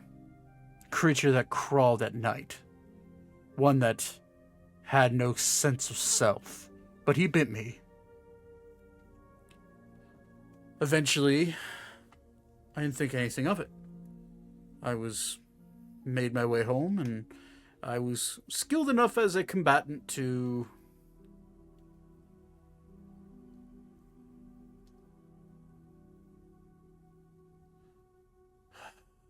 dispatch of this vampire. I made my way home, and like I said, thought nothing of it. Didn't even think that he was a vampire. And then I found that stepping out into the sun would burn my skin and harm my very being, almost burn me to a crisp. So I went into panic mode. I had all this money, all this fame, and I could do nothing to save the one person that I could not live without. So, I offered my wife a solution. Be rid of your disease, but be cursed as I am. And she took my offer without hesitation. So we both became vampires. Our children, not wanting to be left out on the eternal life, also took me up on the offer of turning them into vampires. And we lived a peaceful life as vampires for years, feeding off of street rats that would attempt to rob us, or come after us as we strolled the nighttime alleyways in our city, or we'd feed off of pigs and other various woodland creatures just to satiate our need for blood. I had no true need to quit my lifestyle. I became accustomed to not going out during the daylight. And then one night, a group of followers from the Matron of Flowers came to my doorstep on behest of the matron herself, apparently. They came to my doorstep with pitchforks, torches, crosses, and any matter of dispelling evil that they could muster. And they burned my home, my castle, the very one that most of you, actually I believe all of you, have been to. And with it, normally I wouldn't be too afraid of fire. And I treated it as normal fire, and then its flames melted my skin as if I had stepped out into the sunlight. And before I had the opportunity to save my family, they were engulfed in it. I had managed to escape, barely. And with my family now dead, I, to this day, hold a grief that is so strong that I'm willing to kill a god for it. And not just any god. For I have learned that all of the gods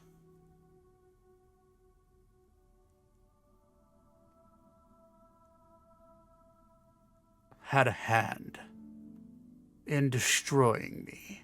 They saw me as too powerful, a small equivalent of a mayor of a small town.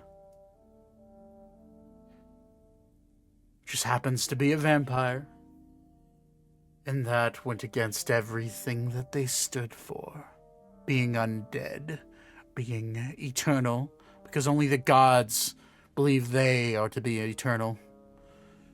Zach, can I ask a question real quick? Sure. Are there any, like, quote-unquote evil gods that still exist? Like the god of vampires or something? Sure, there's plenty of them that are locked, that are locked into various planes of existence, thanks to the fracture. They have no sway. No. You heard Ophelia say she's the champion of the Curse Giver, which you would know the Curse Giver is Bashaba. And would that be basically she's the queen of one of the 9 hells. Would that be the one who's like the goddess of vampires? No. No. I don't have any knowledge of that god. Roll a religion check. As you're doing that. 14. Yeah, you don't have any idea. As Torbin takes a deep breath and continues with his villain monologue, you hear in your head, Vlivra, I'm aware of that spell. I would advise against casting anything right now.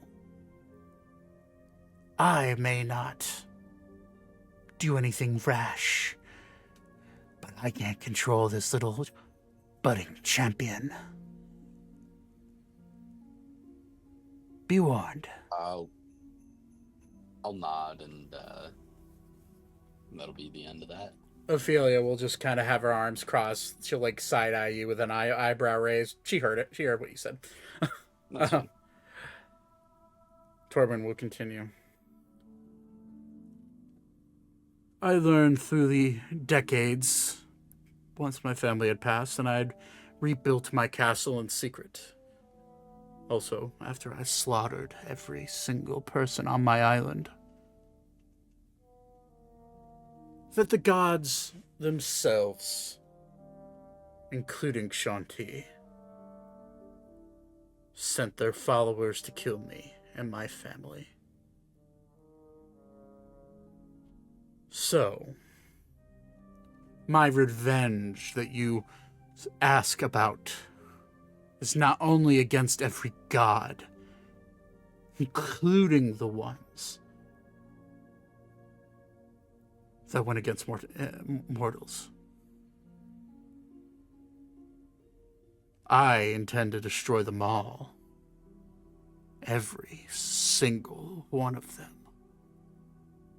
And then once I destroy them, I'll destroy their creations. Because what good is a creation without its creator? And now you smile. And once the world is wiped clean of their creations, there will be no one else left to play God, and I will be the only eternal one left. And then, perhaps, the world will be created anew. New people will sprout from ideas, or perhaps maybe I'll take a hand in creation. I'll be an eternal being, after all, with all the power in the world. This is sounding very reminiscent to Pokemon Diamond, Pearl, and Platinum with Cyrus. It's not, but okay, continue. I'm just saying it sounds kind of similar. Cool, evil guy wants to kill people. Oh, and recreate the world. Yeah. Yeah. It's a fantasy trope. Leave me alone. It is. No, I'm not saying it's a bad trope. I'm just saying it's interesting. I think it's a parallel. compliment. Yeah, I don't mean it's a bad thing. I know. I'm just giving you shit. Motherfucker. As for why I'm doing what I'm doing here, there is one that may stand in my way. A few, actually, including you a lot, although I'm sure you may very well try even after I've explained myself. I'm here for one reason only, and he'll look right at Ander. To kill that damn queen. But I've been not very successful recently. Her guard is up, and you there, Captain, being around her all the time, has made things difficult for me. And Ander will look at him with like this you've seen Ander get angry before. But like if you turn, like, you feel I was gonna say I probably don't even need to turn around. You feel his eyes staring through your head at Torbin. And Ander will look at him. Because Ander does not tower above you, but he's like slightly taller than you. Is he really? He's 6'4". Okay. He will look at all of them. Hey. Fucking. Oh no, I'm taller than him. Are you? I'm 6'5". Oh. Well, then he'll look around you. He'll sidestep. He will look at Torbin and say, "Listen here, you undead, sappy, lovesick puppy motherfucker. If you touch a single hair, a single strand on that woman's head, I will cave your skull in and make it match the fucking pavement. We clear?" And as soon as he says that, Oak and I will teleport behind him, in between him and Elkas. Yeah, but that's not very nice. She's a means to an end, you know? Sometimes you just gotta let love go, you know? And Ander will, like, turn to her. If you don't leave my reach in 1 second, I'm gonna wring your pretty little neck. So even hearing her say, you gotta let love go, maybe he should just let his love go. And she'll just, like, poof next to Torbin. They're being mean to me. And Torbin will, like, pat her on the head. You were being kind of mean.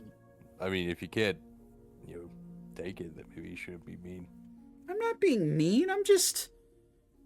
Okay, maybe You say this lady's a means to an end from, like, you're trying to kill her. It's really mean. Sorry, that was just the voices talking, That's not actually who I am. You can't blame it on the voices. That's all of you. See, I'm actually in agreement, somewhat. I don't believe the gods are a good force at all. Humanity should be left to its own devices.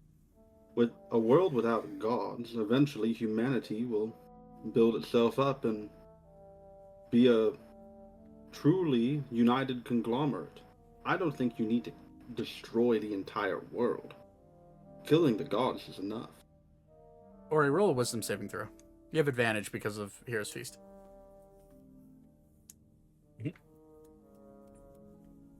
By the way, he was saying that to Torbin.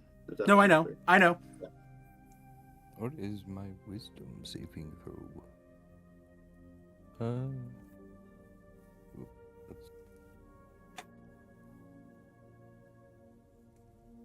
That's 19. 19, you're good. Torbin will look at you, Beep. Well, at least we can agree on some things. As for your friends, your loved ones, Thaddeus, I regret to inform you, the man that you knew before you were separated is no more.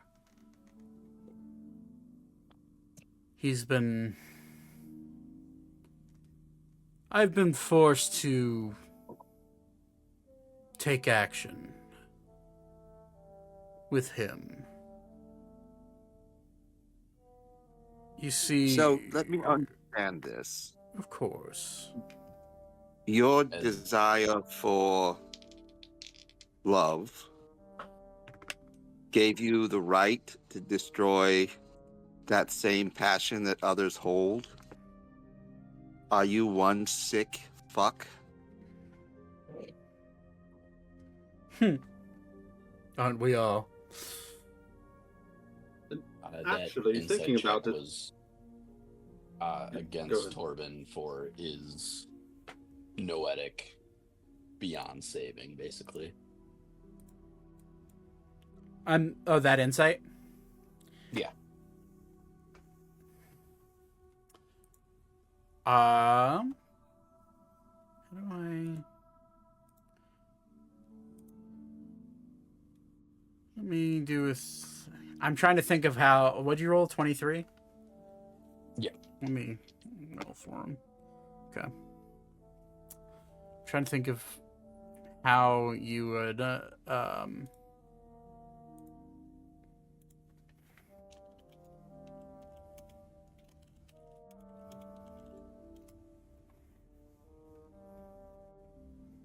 check DMs. Okay. Yeah. Yep. See it. Okay, so I'm gonna have Arval ask a question. Sure.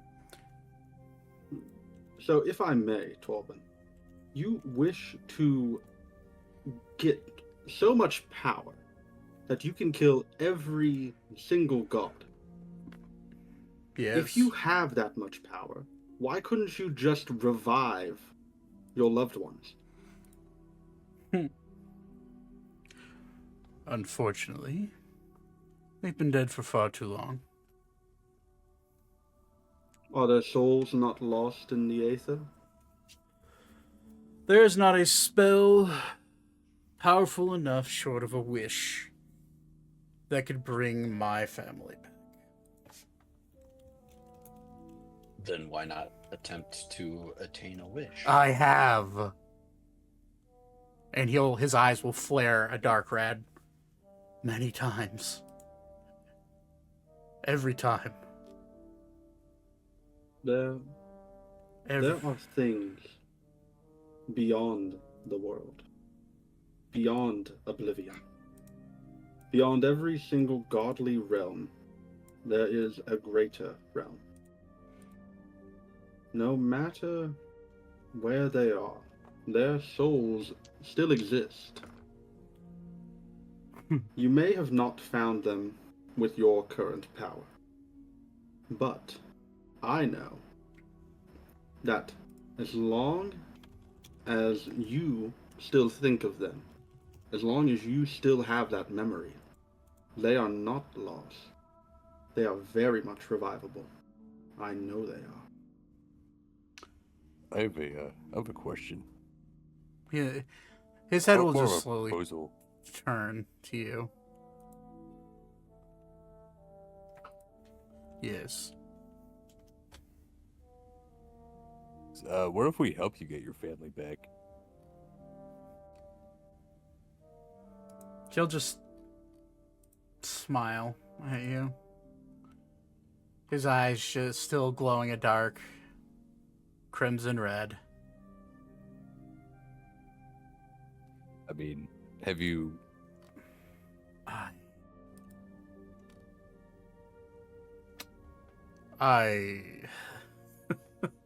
And what could you do that I haven't already tried? Ori. There's many possibilities. Hey, you read my name. I know all of your names.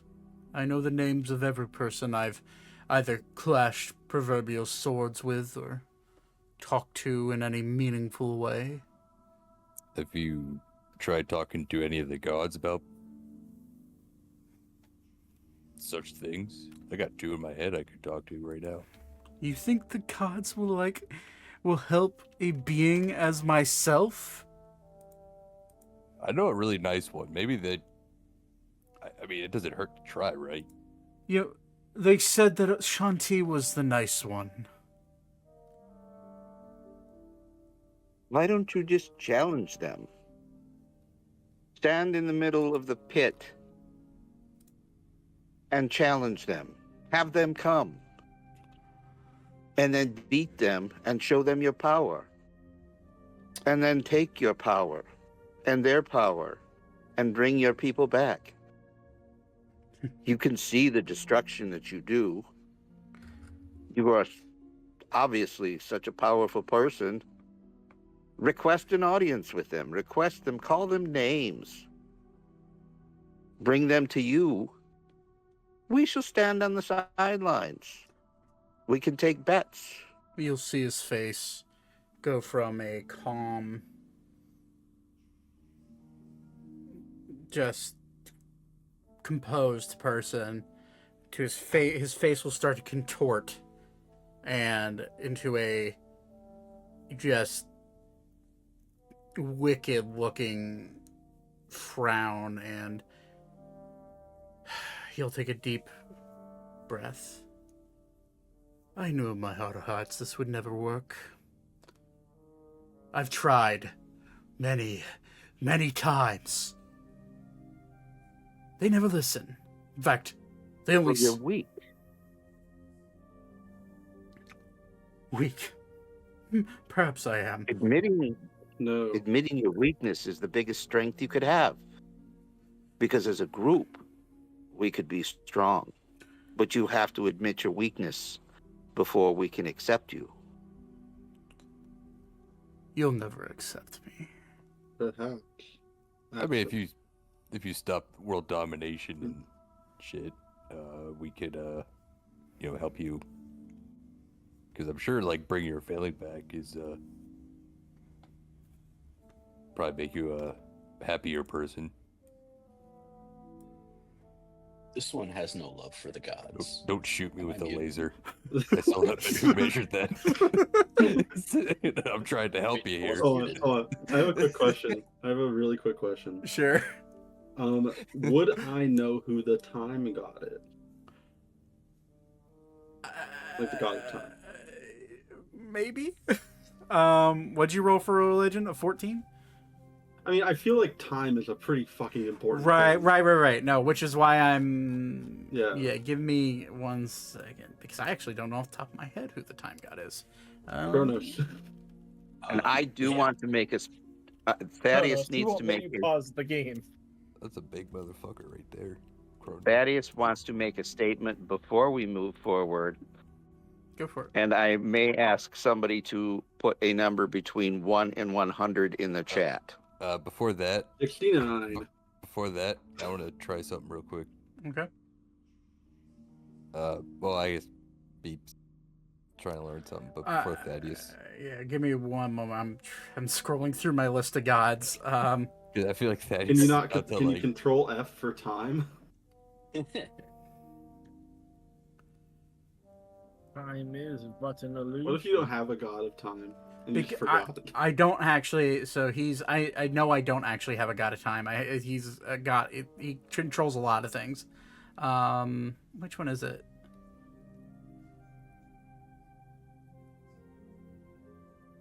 Okay, you would actually.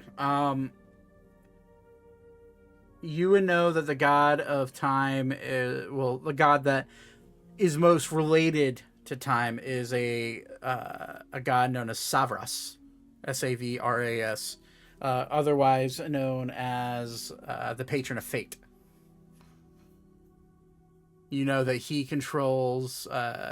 He's been said to control all divination, fate, strings of fate, and time.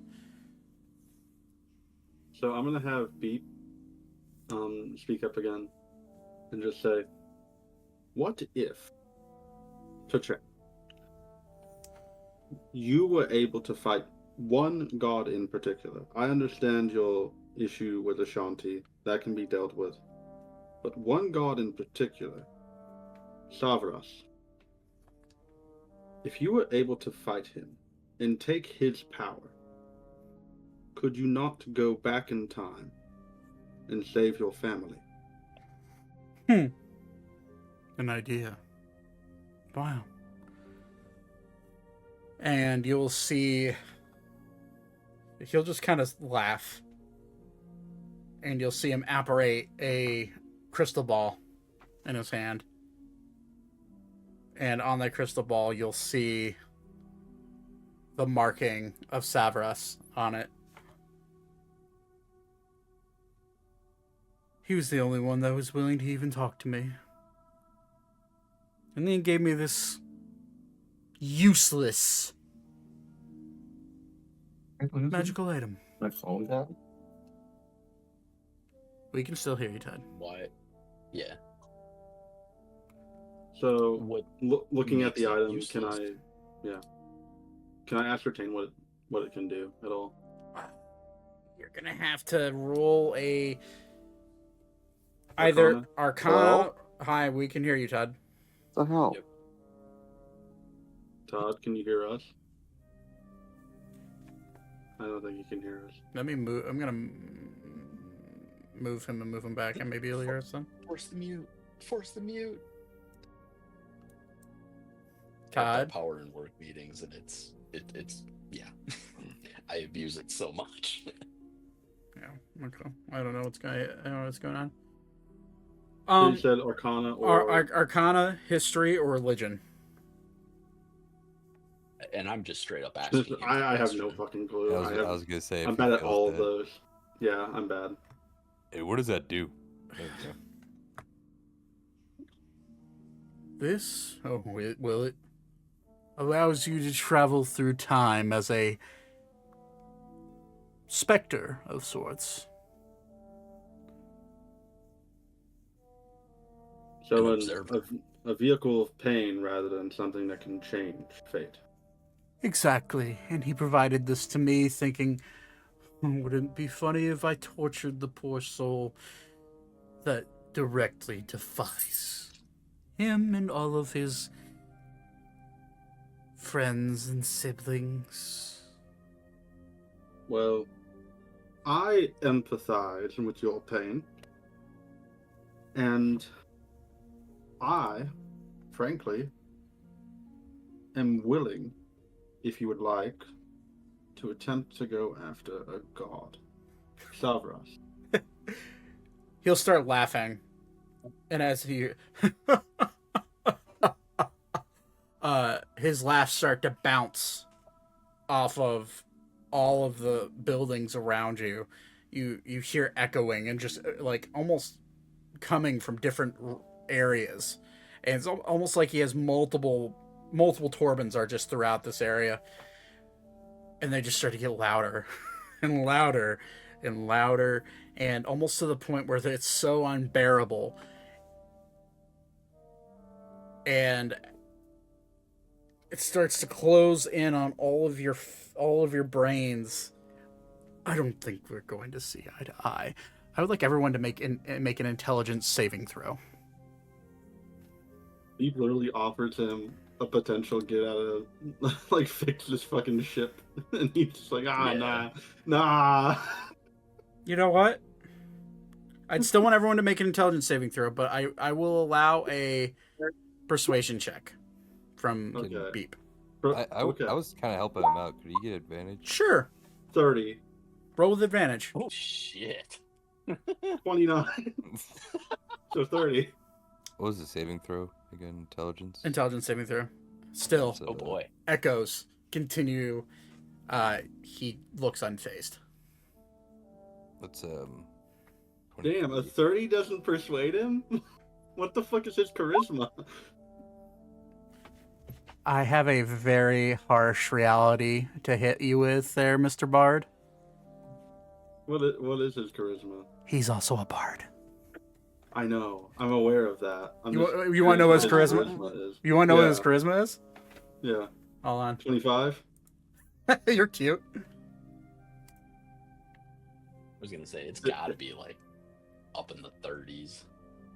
Let's see 'Cause here. if- Well, 'cause his if Anders' strength is in the upper 20s. he has. Well, to be fair, Ander has the belt of Storm Giant strength. So, Mhm.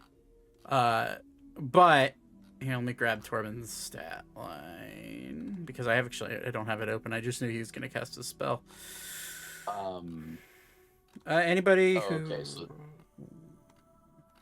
Yeah, the spell is only a verbal component, which is a laugh or scream. He's casting psychic scream on all of you. Okay, Newt's probably dead. Well, seeing as it is 14d6. How dare he? I didn't want to fight him. To answer your question, his charisma is as the sheet loads. That's a 32, so plus 11 naturally to charisma. Damn, okay. His insight his wisdom is also a 26, so his insight's really high.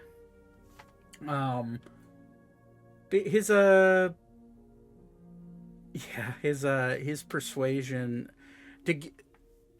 he's the main villain, guys. Yeah, I'm aware he's the main villain. I'll tell you one plus that he had. His deception and his persuasion is plus 23. God damn. So, yeah. So he'd have to roll piss poor for me to persuade him. Yeah. Well, to be fair, I set a DC based off of his abilities and his. So the DC was 35. But yeah, so I literally couldn't have got it. Yeah, you would need like guidance and other thing like bardic inspiration and. Yeah. But I will say one thing: Beep was being completely honest. Oh no, he knows that. Yeah. He doesn't care. So okay, so I need to roll for Ander and Ophelia and Elkas. That's a success. That's a success. That's a failure. Zane, you pass.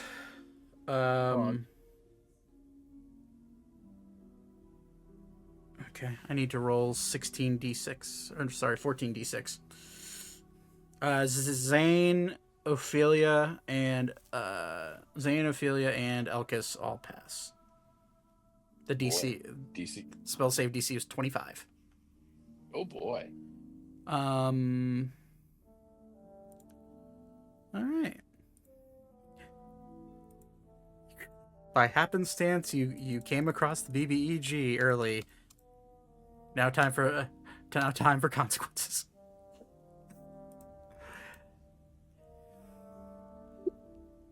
Okay. Everybody failed. So basically, everybody but Zane, Ophelia, and Elkas, you take 48 points of psychic damage, and you are stunned for 1 turn. Can we talk while we're stunned or no? I'm gonna pull up the stun 5. I don't think so. I literally think you can't. You're incapacitated. Yeah. So you cannot move. You cannot talk. I also need to roll it for Archer because he's intending to kill Archer with that. Archer, with his +2 to intelligence. Does he for his intelligence? Oh, he has. He got real lucky. That's for damn sure. That's a 25 exactly for him, so he meets it, beats it. I rolled a nat 20. He has a plus. He has a plus. I guess it's no way he's at like a +2 because his secondary stat was int. Oh, I was looking at wisdom. Shit, my bad. You're right. You're absolutely right. Yeah. So his intelligence save. Yeah, it's +8. Yeah. So he rolled. Actually, so that's a 20. That is a 28. Actually, so yeah, he's fine. He's also very hurt. In fairness. So those of you that succeeded take 24 points of psychic damage, and you are not stunned. Archer is currently grappled, or he's restrained. Let me see. Does that give him grapple creature speed becomes 0? The condition ends. Disadvantage on all dex saves. Okay, so it was an int save, so he's good. He doesn't have to roll disadvantage. Okay. Seeing as it's almost 10:30, let's go ahead and roll initiative. Let me open up the order first. And we will do the first round of turns, and we'll see if you guys want to run away before that, after that. My plan is to run away. Hey, look at that. Nat 20s are actually flying tonight. Like, holy shit. Apparently. We've had a lot of I them. rolled 2 of them. I rolled at least 2 of them, and I just almost never roll any. I just learned something.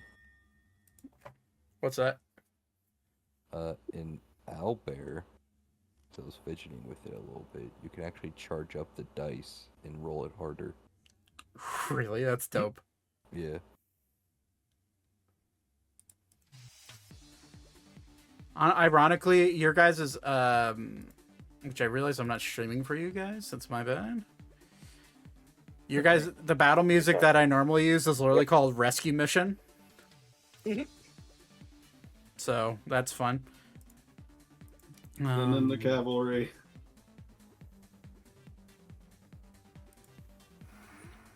Wait, we are the cavalry. Shit! We need reinforcements. Oh no, we're reinforcements. Bravo 6! Right, Get the Torbin, fuck in here. Torbin Did I rolled. use uncanny dodge for that? The fighter jets No. are riding. It's no, it's not. It's a deck. psychic ability. It's not a deck save, so no.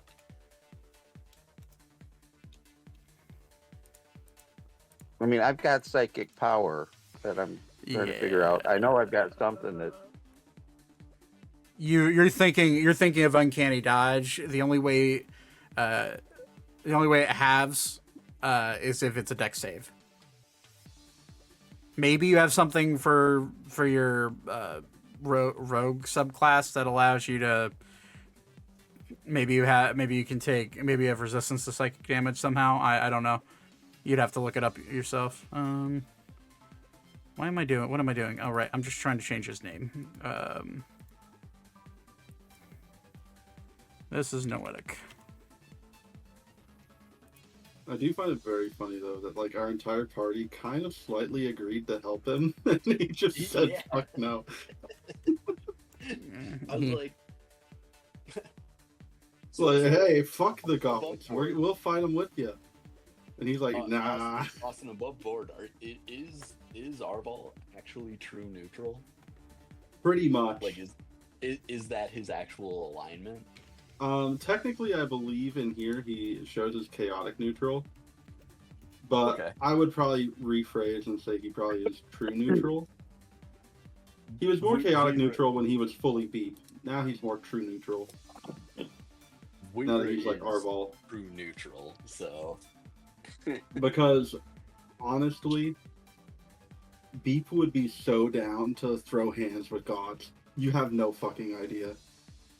Beep would unironically give Torbin bardic inspiration to fuck up some gods.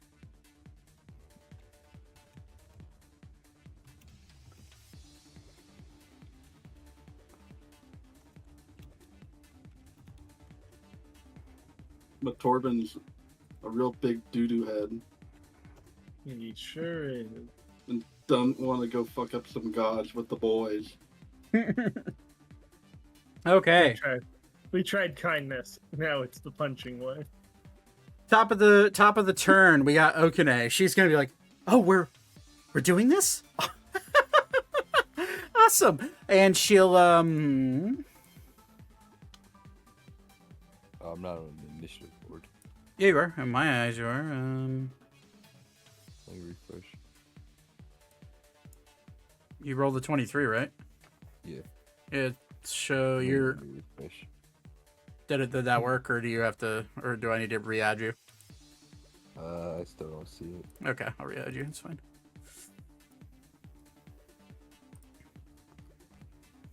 You are third in initiative. Okay, Okane is going to like look around and smile. Ori, you're gonna see her kind of like poof in front of your eyes. She's gonna misty step. 3, 4, 5, 6. 1, 2, 3, 4, 5. And she's just gonna 30 feet direct. Can she go there? She can. How about that? She's going to immediately poof right there next to you, Elka. Like, I was told to kill the guy in the armor, but you seem like a lot of fun to poke and stab. And she's going to, you're going to see two dark black, long, like, curved daggers apparate out of her hands. And, I was just gonna look at her real quick and say, I thought we were friends. and she's going to stab you. That's what friends do. They That's stab each other. First hit, that's a 28 to hit. Yeah, I guess it hits. Okay. I don't have any of my normal dice out. I just have D20s because I didn't think we were going to combat today.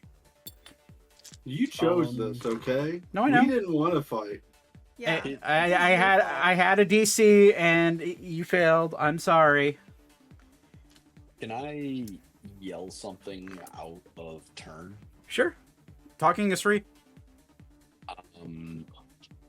I will yell to Ori. Get ready to throw.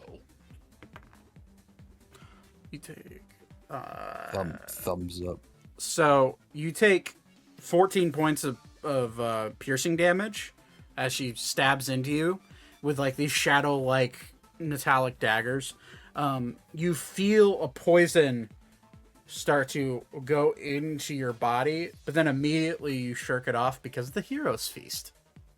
You are immune to poison for 24 hours. That's her first turn. That's her first stab. Second stab. That's a 24 to hit. Yes. Okay. In fact, not to be rude, wouldn't Misty Step be her action? No, it's a bonus action. Oh, okay. That is plus 10. That's 18 points of piercing damage.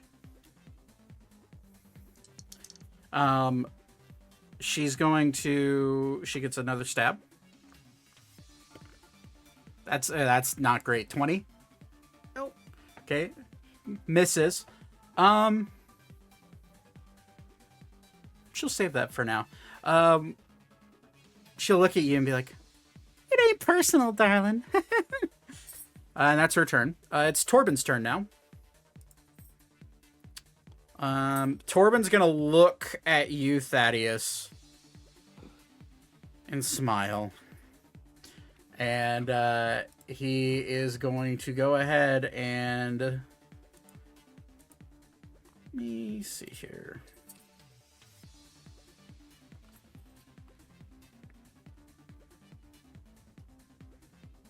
He's gonna look at you. Actually, instead of you, Thaddeus, he's gonna look at Beep. Well, Beep is still unconscious, right? Everybody but Zane. Oh shit, stun. And I can't actually talk to her. Yeah, you can't actually talk to her. And I should have been rolling with advantage there. I'm just going to roll 3 d20s real quick to see if I roll a natural 20. I shouldn't have mentioned it. I'm sorry. I did not, so you're good. Nah, you're good. He's going to look at you and smile.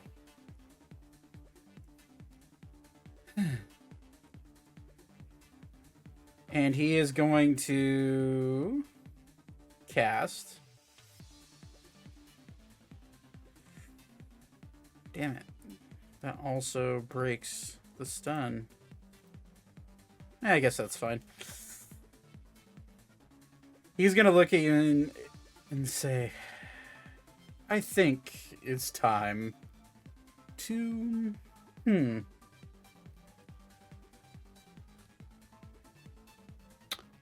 He's going to cast Force Cage on you.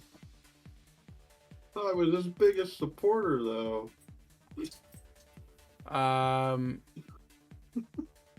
Goal is to entrap you. So that is a...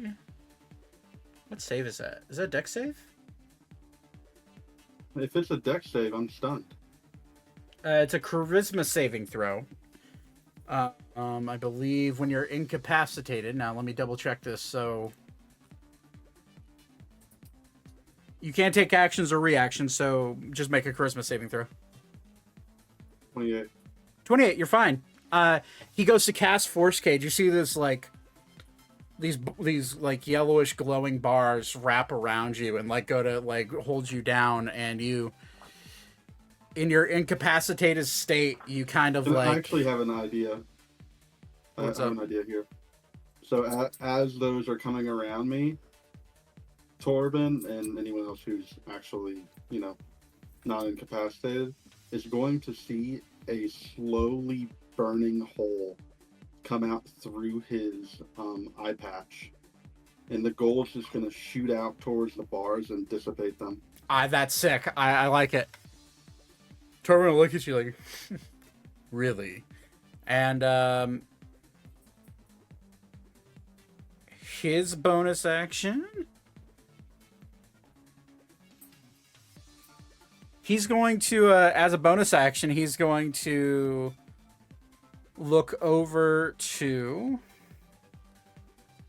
Noetic and just say, Noetic, my dear friend, do your best. And he's going to give Bardic Inspiration to Noetic. I just realized. Oh, by the way, did that caging spell break my incapacitation? Nope. Okay. Also, if I forgot I was stunned, so I would not have said anything to Ori, so. That's fair, yeah. I thought you said we could talk. Incapacitation. No, not while we're incapacitated. Yeah. We can talk only falteringly, and being stunned completely fucks my plan, so I'm not saying anything to Ori. So you were stunned, not incapacitated. So the stunned creature is incapacitated, so you can't take actions or reactions. You can't move, and you can only speak falteringly.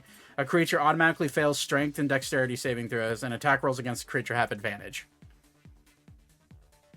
It's a bitch of an opening move, but it is what it is. They're saying Torbin's a bitch. He is.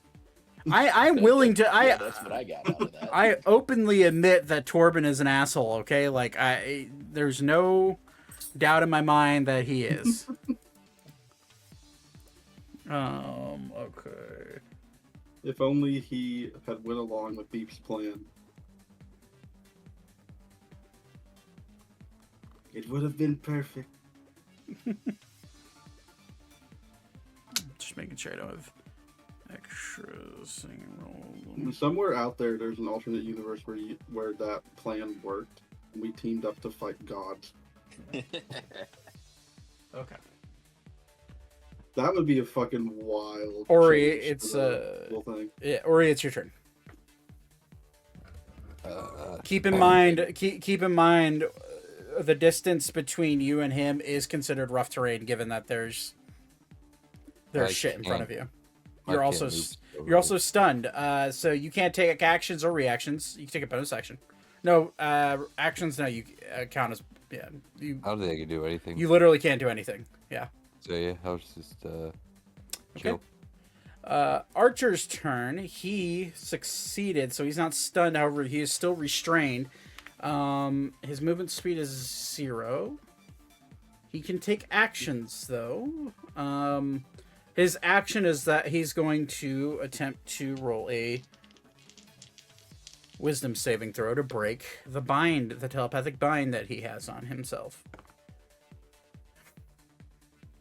That's not bad. That's a +5. That's 20. That's exactly a 25.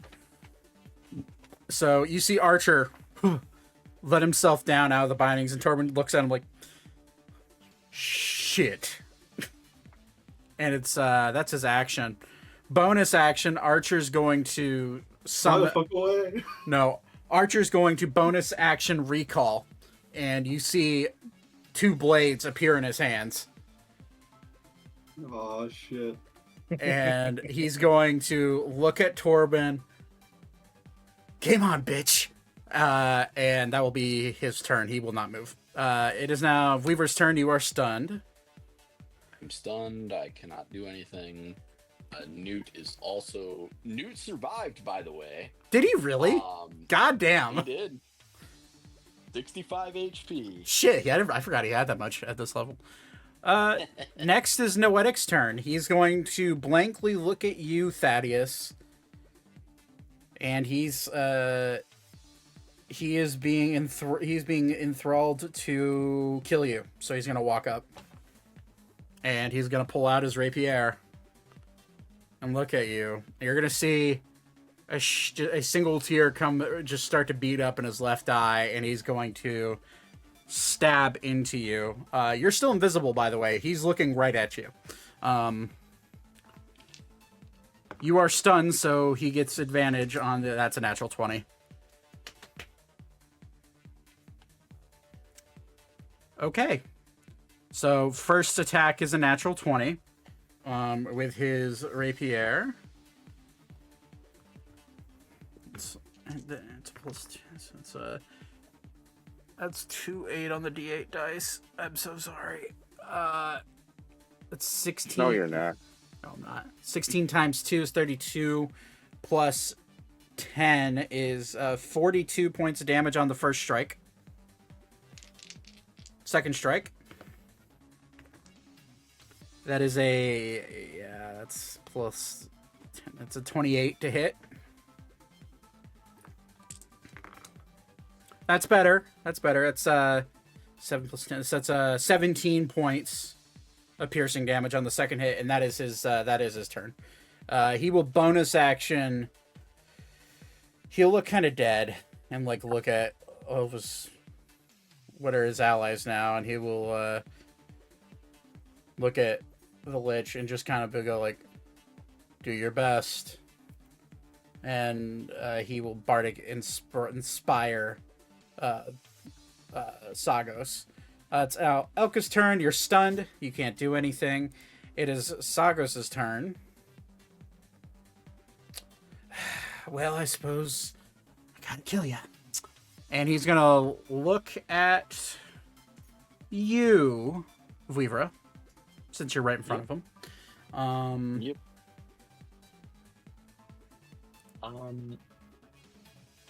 Are we stunned until your Torbin's top of your next turn? End of top of our next top of the next turn. Yeah, so you're stunned for 1 round. Okay. Yeah. So we are still stunned until our turn comes your next turn. Yeah. Okay. Yeah, you will be able to do stuff on your next turn. I forgot to grab Zagos' character sheet, which is really just the Lich character sheet. I'm going to assume Uncanny Dodge is not effective because I'm stunned. You cannot take actions or reactions, and that is a reaction, so yeah. Correct. Okay. So, he's going to look at you. I forgot he had the spell. Oh boy. Yeah, within 60 feet. He's gonna cast Disintegrate on you. On me. Yep. At we'll just do 6th level. Okay. So you Oh, geez. that's a dex save, so you automatically fail. Yep. That's 10d6 Oh, that's fine. plus 40. That's less than fine. Roll all in one, Zach. You got it. It's 11 plus it's 20. 25 plus 40. That's 65 points of damage, necrotic damage. Oh, I'm still fine. I'm fine. Yeah, until the guy next to Zagos hits you. Which it is his turn after Zagos. Yep. Luckily, you're not disintegrated because you can hit 0. But that necrotic damage rips through your body, and Yep. yeah, it's not looking great. No. Zagos will use a bonus action. Yeah, he'll use a bonus action, and for the one time he can do this, he will use that bonus action to battlefield arcane recovery and regain that 6th level spell slot he just used.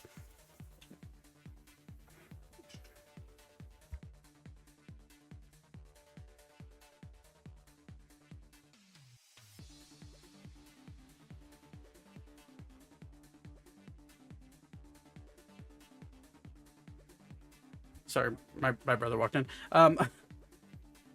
Okay, that is his turn. He's going to stay where he's at. It's now the Death Knight's turn. He's going to look at you, Vivra. Yep. I'm going to roll d20. Is he gonna be merciful? We're going to see if he's...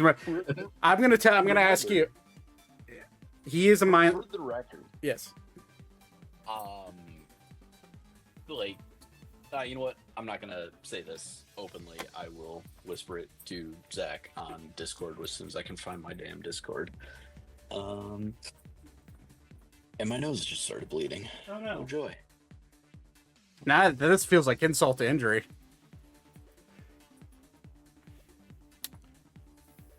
Yeah.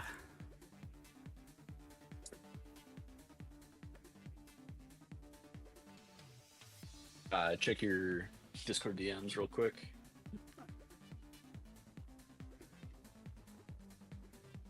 Oh, yeah. Yeah.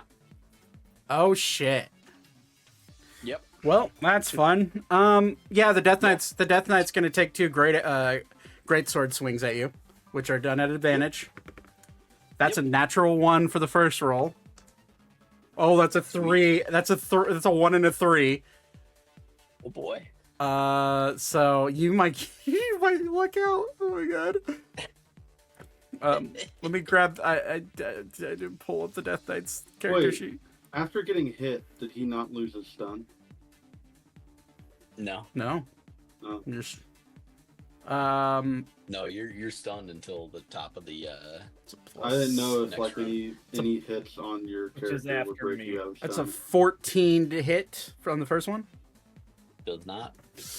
Second roll. That's a 4.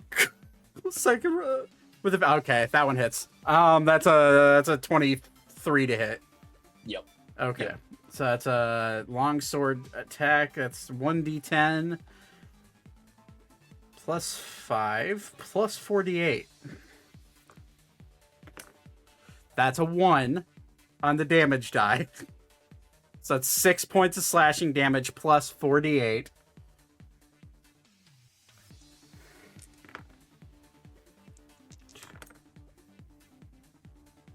$14 points of necrotic damage.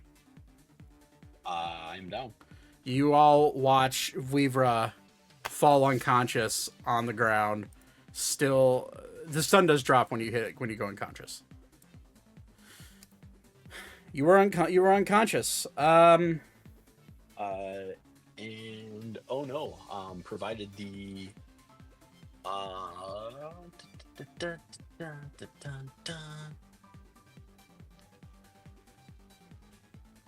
oh, incapacitated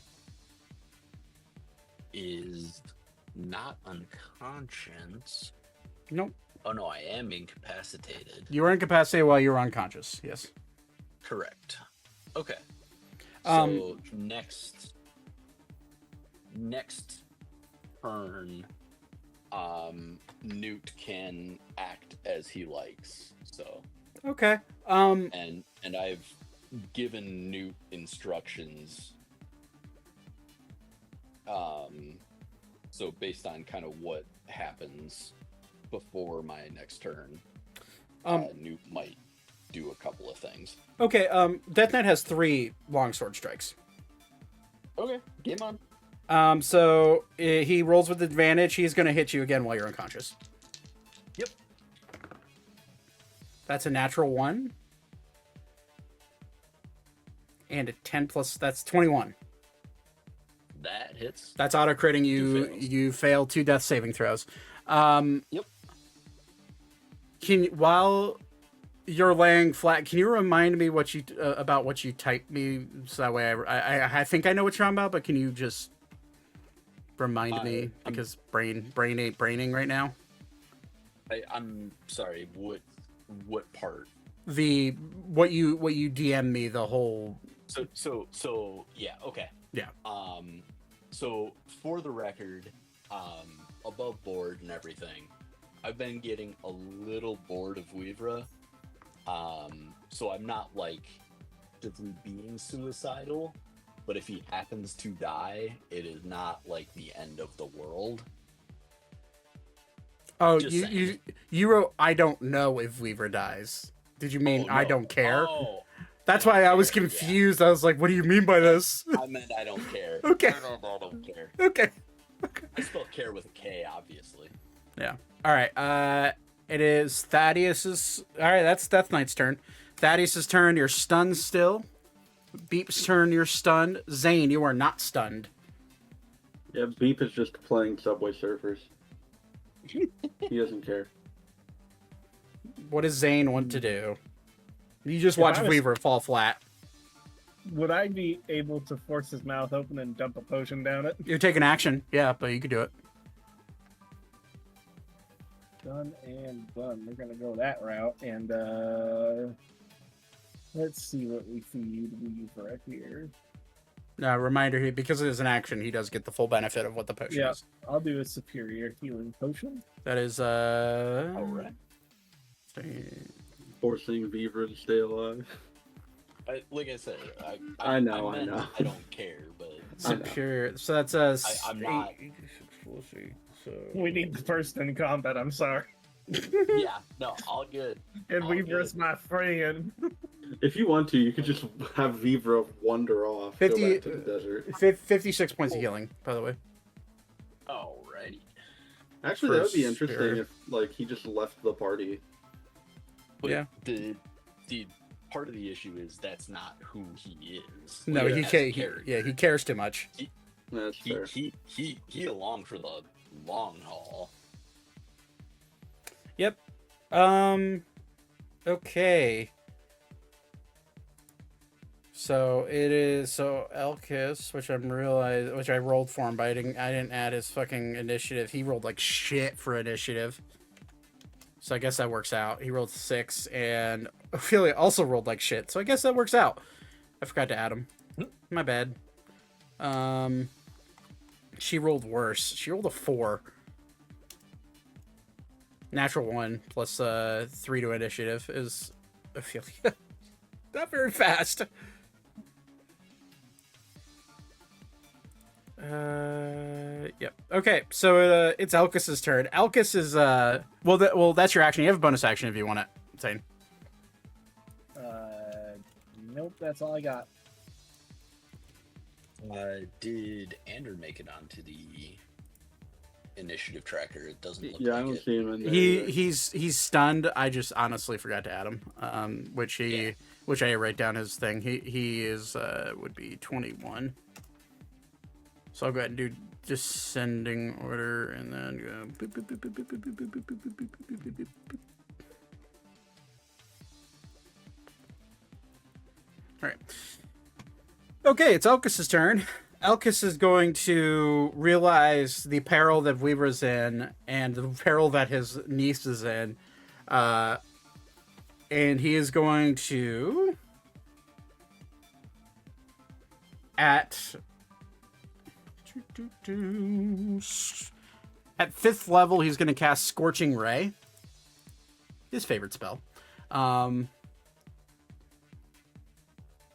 So he gets additional rays. So he gets another 3 extra rays on top of it. He's going to send 3 at each to Lich, and at Okanai. Lich is going to attempt to counterspell at level 3. That's a failure, so that does not counterspell. He does use up a 3rd level spell slot. And okay, so that's 6 Scorching Rays. That's a natural 20 for the first one. Plus it's a plus 11 to hit. So that's 18 that hits the Lich. And 27. So that's okay, natural 20. So 2d6. Double, that's 14. 5, so that's 19. 11, so that's 30 points of fire damage to the Lich. Is he immune or resistant? He's not resistant to fire.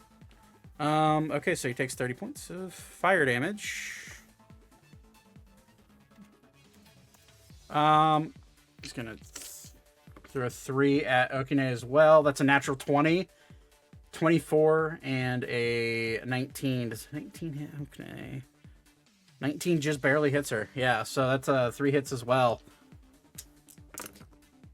That's 22 points on the first one for the crit. 28. It's cocked. 28 plus, that's 35 points against Okine.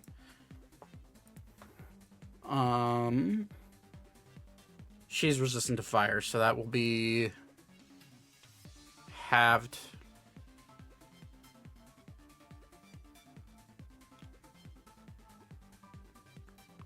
She'll take 18 points of fire damage.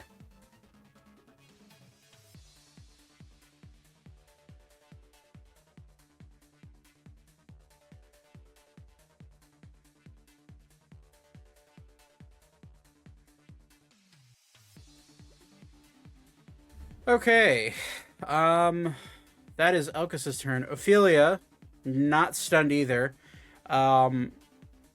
is going to look down at you, Vivra, and say, "You poor dear," and she is going to reach her hand out to you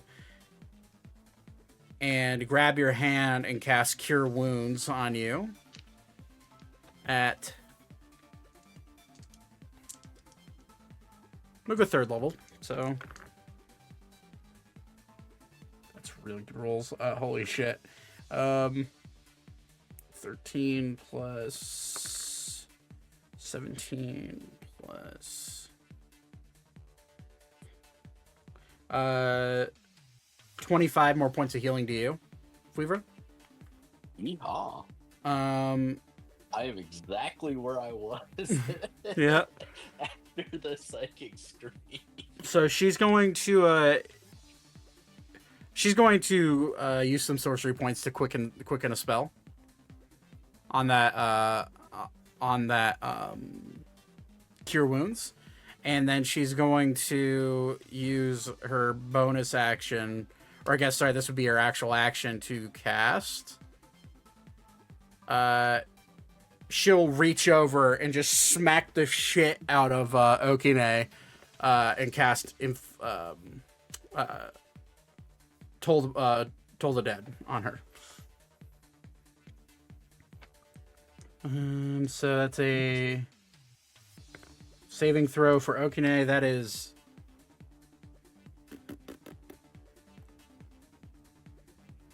the slap is for Flare. She fails. So that is 4d12 damage. 8 plus 13 is 21 more points.